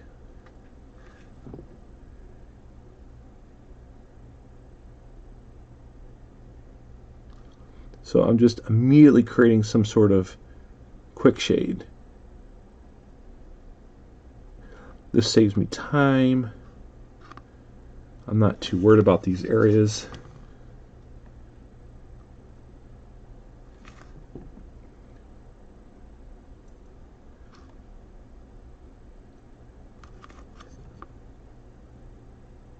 Put that in the shadows if I wanted to, right in here. Because of the capillary action, it just settles there. So it works to our advantage. Okay.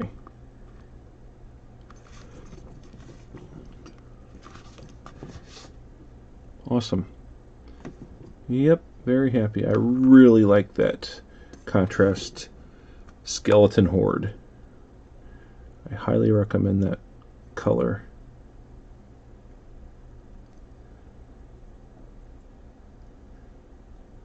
And then also, because it's brown, look what I'm doing.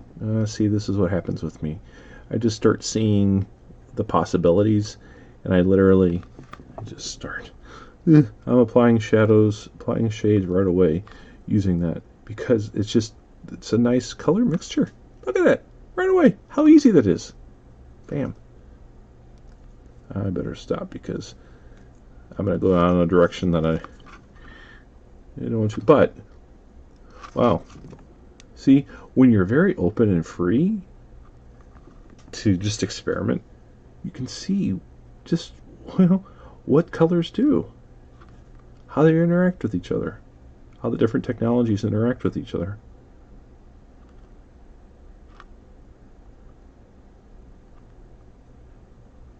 See how I'm building up that area right in here? The skeleton horde? That's a dark area. Just put it in. Okay, I'm going to let this dry, and we will start on the face. Okay, to make it easy for me and save time, this is the flesh color that I'm going to be using for this figure. We use the base color, Marion Tan. I then jump to Vallejo Flat Flesh, Vallejo Base Skin Tone, and then I like this color because it's got some pink in it, Pale Flesh. So we're going to go through all of these real quick in Secession. Now I'm going to go back to the palette cam here and stick some more of that Marion Tan on there.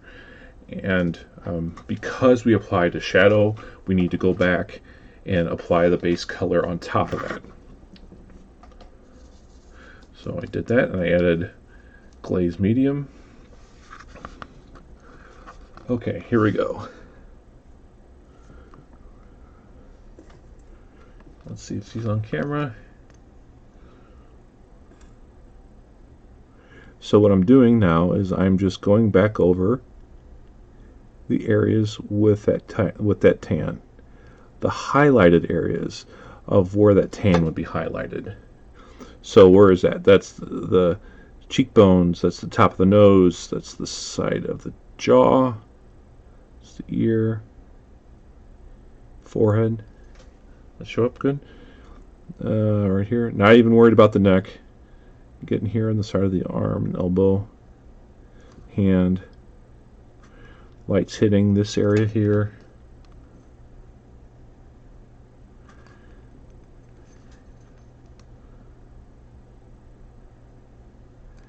Right here.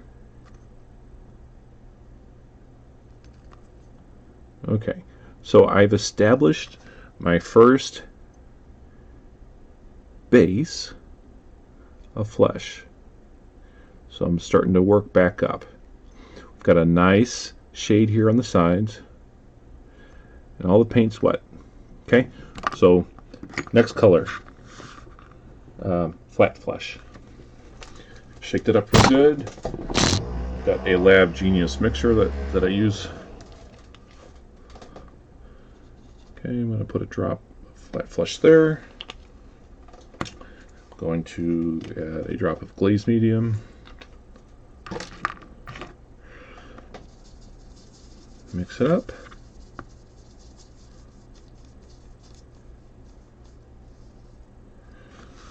Okay, make sure that she is in focus and in camera. I apologize if she's not doing my best here. Okay, so now I'm just going to start hitting the highlights. So again, cheekbones, jaw, bone. That might be an earring. I don't know if that is an earring or an earlobe. We'll figure it out. Okay. Lips.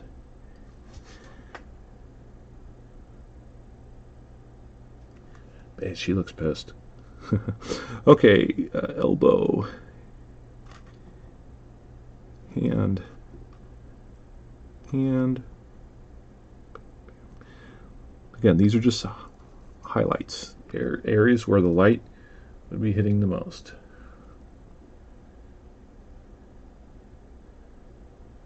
I'm not going for perfect brush strokes or anything like that.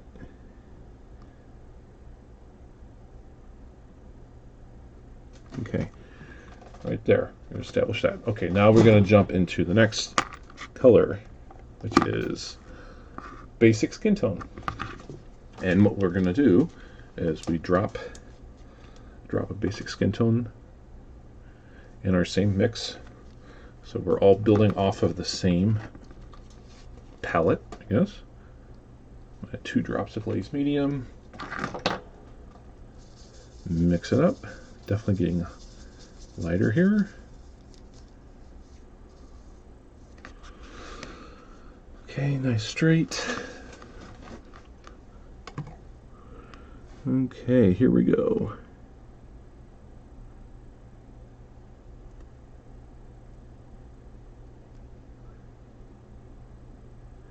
Make her cheeks rounder.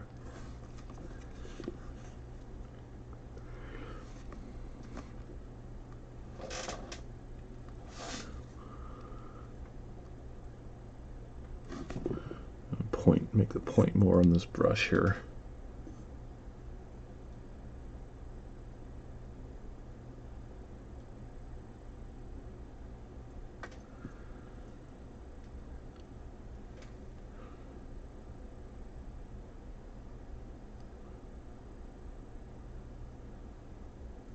Okay.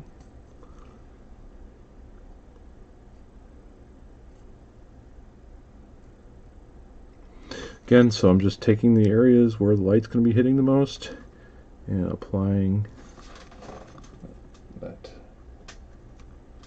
Let's see here. How is that? In focus? Do I need to adjust focus at all for you? Okay. Okay.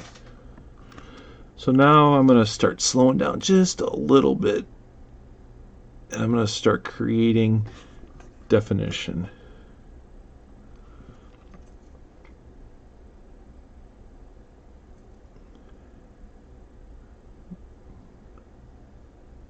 I'm doing that by the highlights. Okay. Oh, I just thought of something too. I still have this red.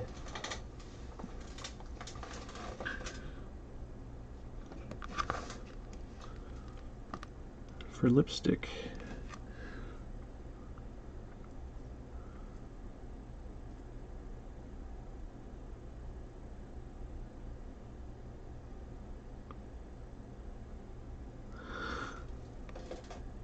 Okay, so now we're going to do the last bit of highlight. Let's see, this is a pink pale flesh color. It is lighter.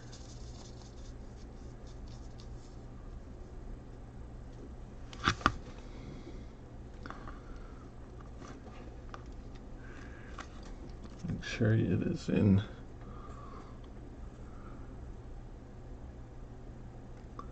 Yep, I can see the difference right away.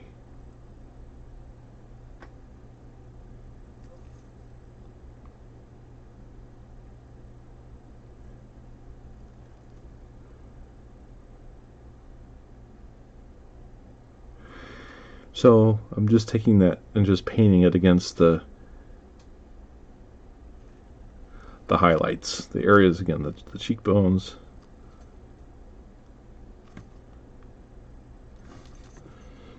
Okay, so there's some things that I see that I don't like. Yeah, and how do I fix that? Well, I'm going to start back with the main color and get in that socket right there. Add a lighter brown.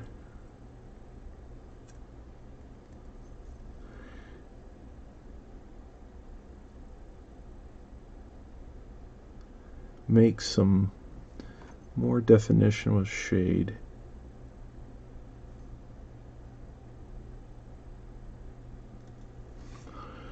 Okay, I'm also going to paint the eyebrow.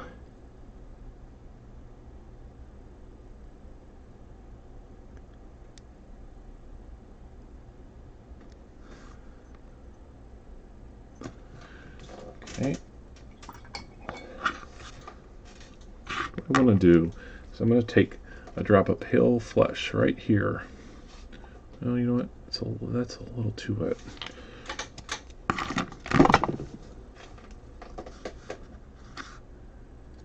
And now I'm just going to be applying some dots along the cheek.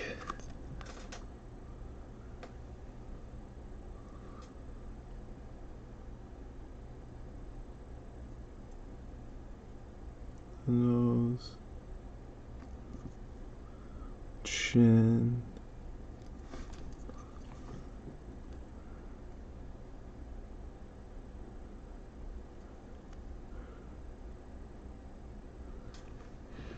top of the hand.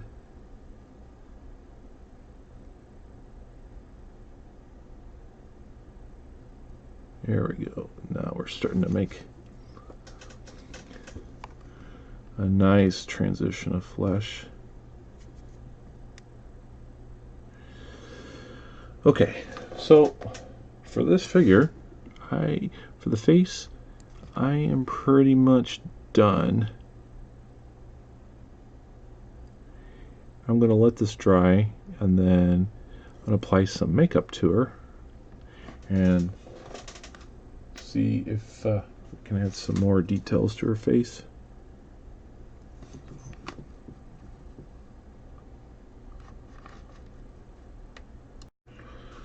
Okay, I am now going to go back to working on the hair and the belt and the shoe and start working on highlights there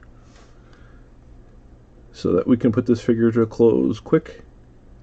So I'm just using that brown, I'm going back over that brown on the hair.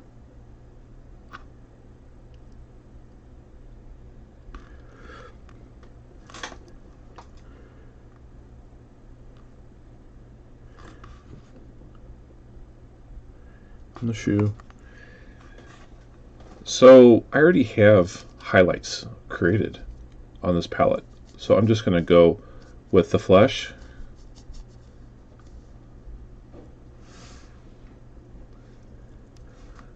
color that I have, and add it to the brown. And yeah, it might be a little light, but that's okay because these shades are going to tone it down.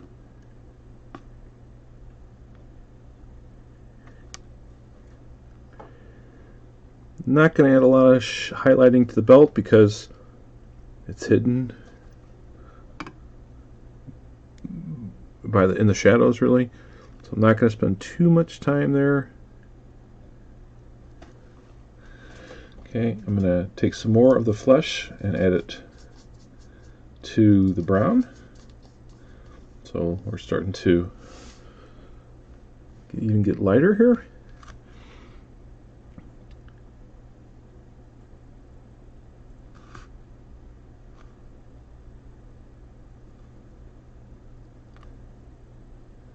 There you go. Sometimes I go a little over top with the highlights, but that's okay.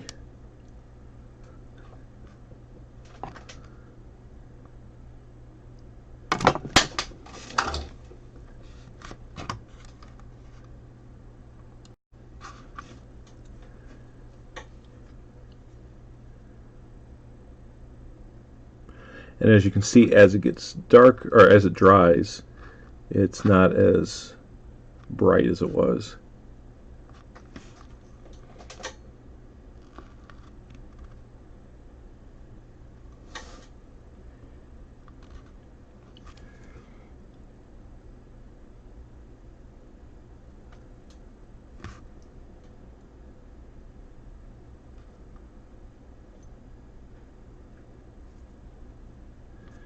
Okay, that's good for the hair.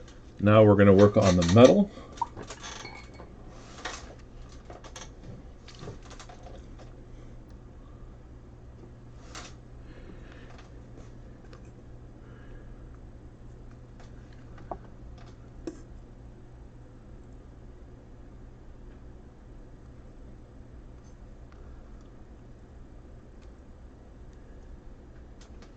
Center here.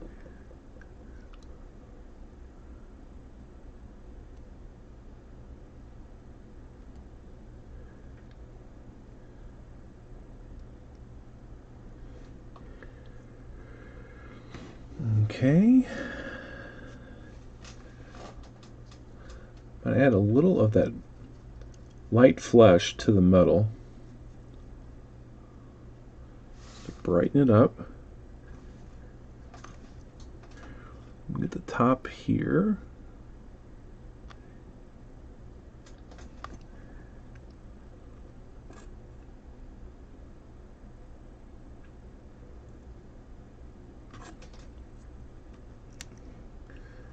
Get to the knife here. Make that point look like it's gleaming. Let's see. There you go. Okay, so from what I can see, I just have the gold bracers to do the necklace and the head. So I'm going to pause real quick and prepare for that. Okay, so I'm going to go back to the quote yellow, that scale 75 yellow the Sahara yellow. Make sure I'm on camera. And start applying highlights on the necklace. The hair piece right up here.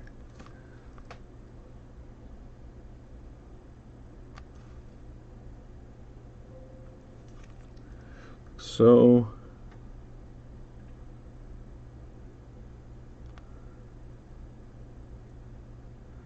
okay, just adding some glint of color, not putting a lot of detail in it. I don't really care, just wanting to create the illusion of it being jewelry.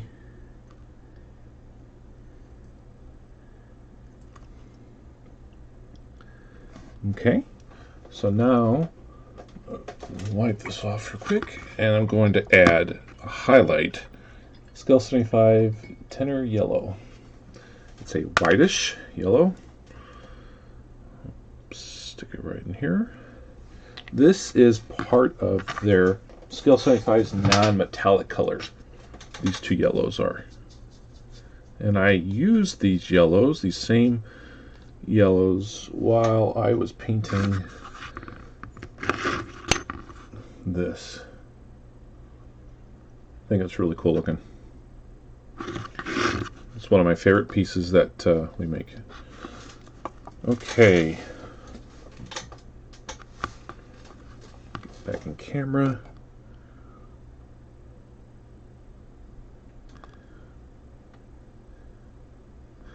Applying the highlights.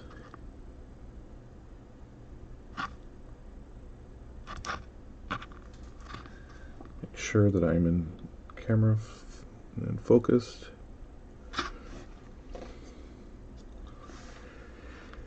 Okay, we still have the bracers, which look very similar to the yellow shirt, which I'm not too happy about, but it's okay. Perhaps I can do some different shading with the washes.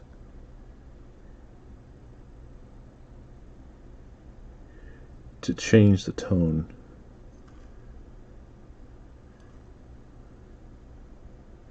Okay, so now I'm going to go back to that flesh color and add some of that flesh color to this to brighten it up, to add some highlights. I might add some of that silver in there too, just to bring a metallic look.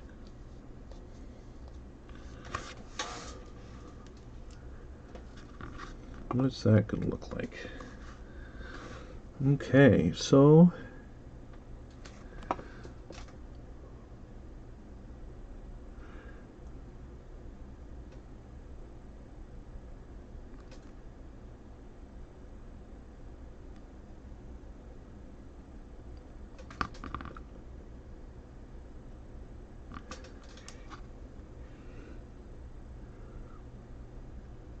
in here. Bracers. Okay, I'm going to really go for more of the silver now.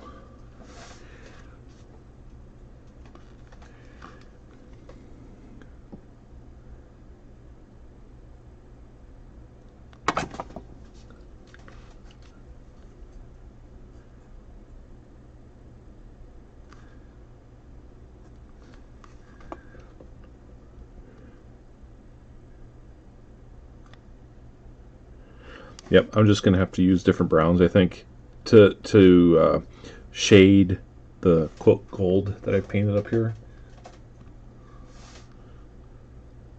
To bring that out, to add some definition and to bring that out more. Okay, now what I do is I take a look at the figure. A couple things that I want to do real quick is I want to add a little bit more highlights to her cloak, or I'm sorry, her gown.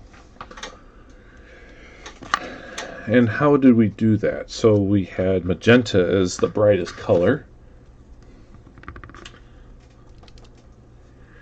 So I'm going to add magenta right here. And then I'm going to add one of my favorite colors, Game Effects Rotten White. It's a bright white color. And I'm going to really dilute this.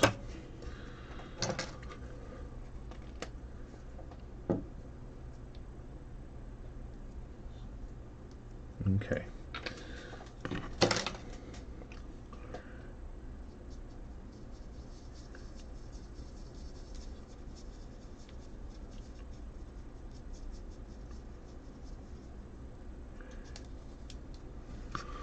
Okay, so here's my, that's pretty diluted. Okay, so what we're going to do is we're going to do some edge highlighting here,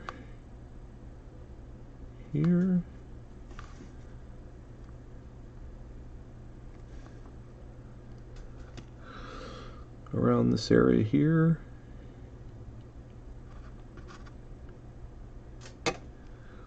top.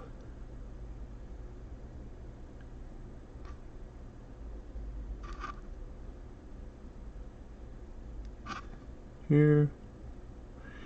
These are just the uppermost highlights.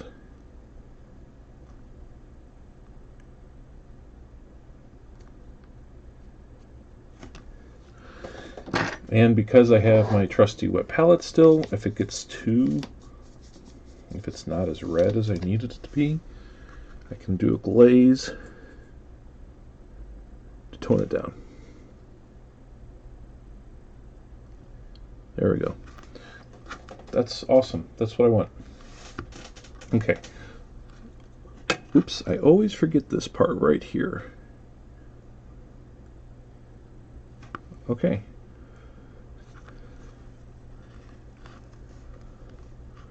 Let's the edge here. Okay. So now the next steps are I'm going to use my hairdryer, dry this figure, and then we're going to start applying shades and start moving towards finishing up the figure. Okay, figure has had a chance to dry. I used my trusty $10 hairdryer, dried the figure, and you can see the difference now with the different colors and of the reds and the pinks. Now, what are we missing here? We're missing shades. We're really missing areas of defined shadow, and that's where we're going to put them directly. What I like to do first, though, is I will take a brown, such as Army Painter's Strong Tone, or you can also use Aggravate shades, and I apply a very thin brown wash over the entire figure, and what that does is it create a filter. And it, in my opinion, just kind of blankets the figure and creates everything in a nice brown transition. So you don't have to do this, but it's something that I like to do. And also, I highly recommend keeping these plastic blister containers here. This one's small enough I can put near the camera, because this is how I do my shades. So, or my washes. So I'll put, let's put 2 drops of the Army Painter Strong Tone, like I said, which is just Aggravate shade, and a couple drops of water. Now I'm wanting just a thin layer of color. I'm not looking for a deep shadow. Yeah, that's awesome. So what I'm going to do is take the figure. I always do a test on this to see, just to make sure, yeah, if it's too dark. You know what? Just to be safe. Just 2 more drops of water. Okay, here we go. So I'm just going to apply this to the entire figure.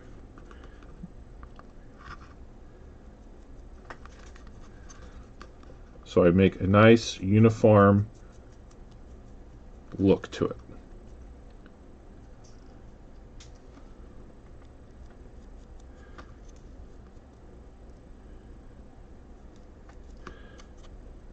And I'm very careful not to leave that, quote, coffee staining effect that I see people leave at times, and also what I've seen happens with some of these washes. So if I see pools or puddles of paint that I don't want in there, well, then I take my brush and just kind of take it out. Like this. Here's a good example right here. I particularly don't like that, so I'll just kind of brush it up towards the shadow area. Okay, so again, that's established a nice brown shade. Okay, so for shading, this is where the fun part is. I love doing this. I'm going to use blue tone and dark tone. I love using dark blues for my interesting shades instead of blacks in a lot of cases. Put some here.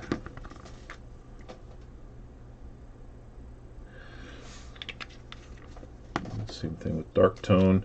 And a lot of times what happens is these colors will blend together in the tray, which is fine with me, because then you've got a nice transition of color. Mix this up. Mix this up. Okay, so what am I going to do here? I'm going to take this blue first. Look to figure, where do I want to apply the shades? The darks. Right under here. This shirt right away. Now, yellow and blue make green.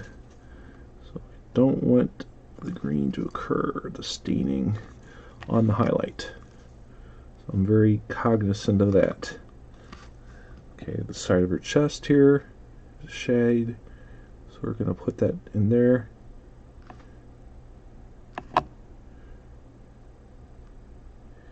Creating a shadow around the necklace.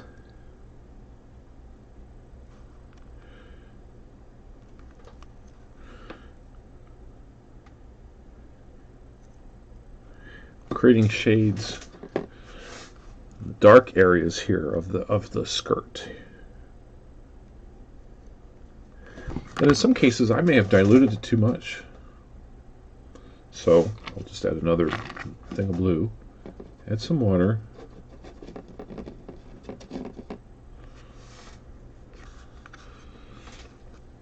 Okay, because this is some areas where I want it to be really dark. So I'm going to just right out of the bottle add that blue tone.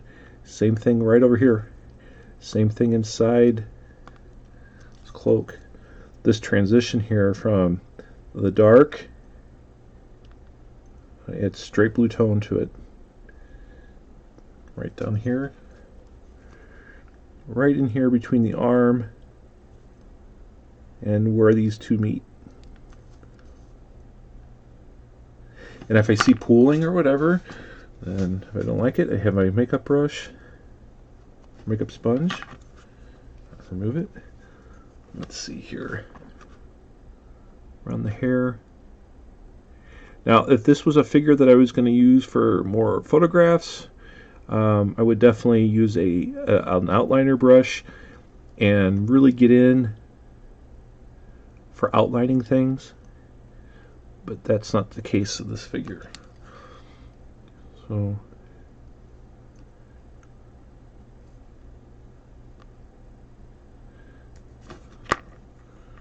let's see here.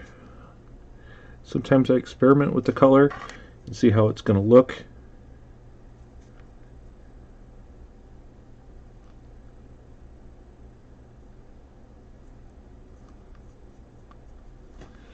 Okay, so then what I do is I'll take the dark, or see, what is it? Dark? Is it dark tone? Yeah, dark tone, which is Nuln Oil, which is can be a nice black color, and I'll add that to it as well to build up even more variations of shadow.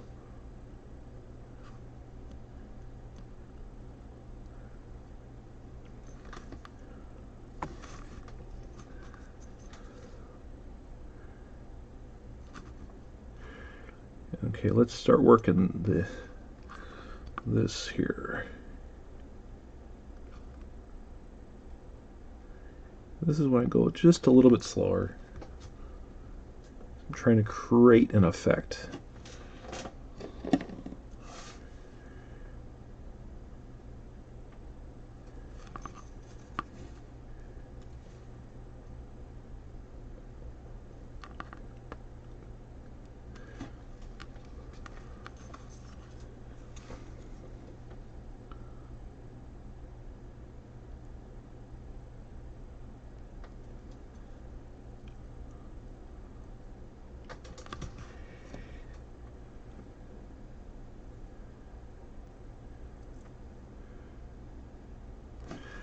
Okay, well, here's a good example of some pooling that I don't like, so I'll just take that makeup sponge and apply it there, and wow, well, it's gone. It's gone.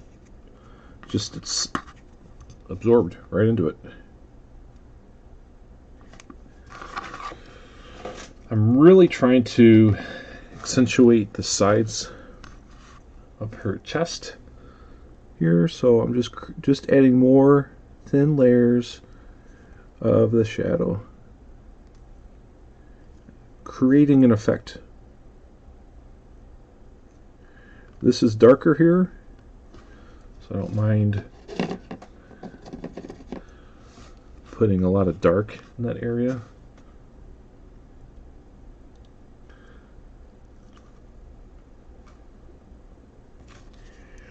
This is definitely dark right here in this transition of the curve.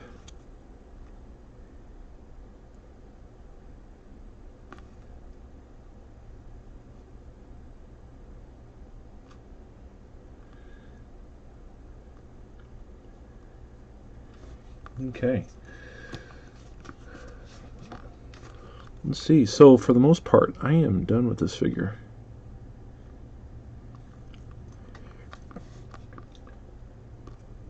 Nice. Yeah. I hope you can see it.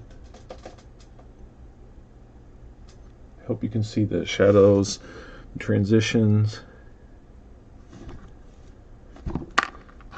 Great thing about these makeup sponges, you just tear it off if you need to. You have a clean side and you just wipe away. Yeah, my main points when looking at this figure and creating shadow is definitely I wanted to create a shadow right under her belt. Right there. Without light, if you don't have light, you're not going to have dark, and vice versa. So you got to apply the dark here to bring that light up, and vice versa. So that's what I'm doing here.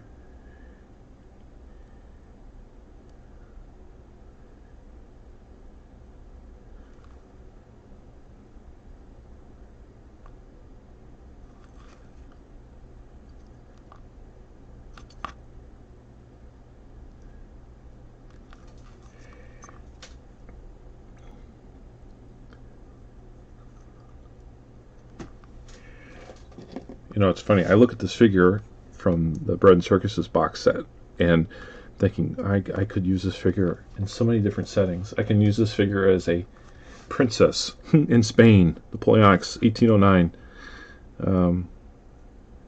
Just you can use it in different areas.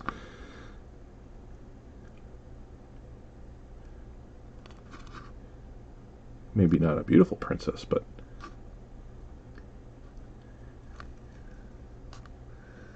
okay, yeah, I'm done. So I'm going to put this figure down, and I'm going to use the hairdryer to apply the heat to it, get stuff dry, and then I can show you the final product. Okay, well, here you go. This is the final product. I hope you can see this okay.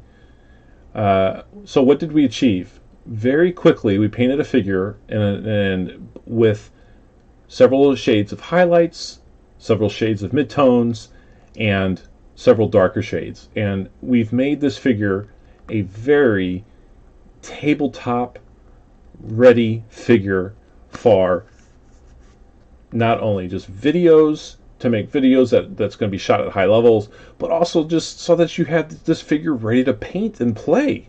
So what I'm trying to do is help you guys out to show you how quickly you can achieve an effect and get a figure finished and ready for play. The same type of technique I used on that figure, I used on him as well. So it's the same sort of technique. It's the same speed. I used a different flesh tone there just because I was experimenting. But again, it's the same. So I know I'm rambling. Lessons learned from this is that there are no mistakes. You can learn from everything. Even if the color that you apply gets darker or lighter, if you have the wet palette, you can achieve the wet blending techniques so that you can quickly recover. You don't have to panic, and no obscenities were heard or said. No children were hurt during this video. So I hope this helps. That's what the whole purpose of this is to help share this wonderful hobby and encourage people to try something new and get stuff on the table.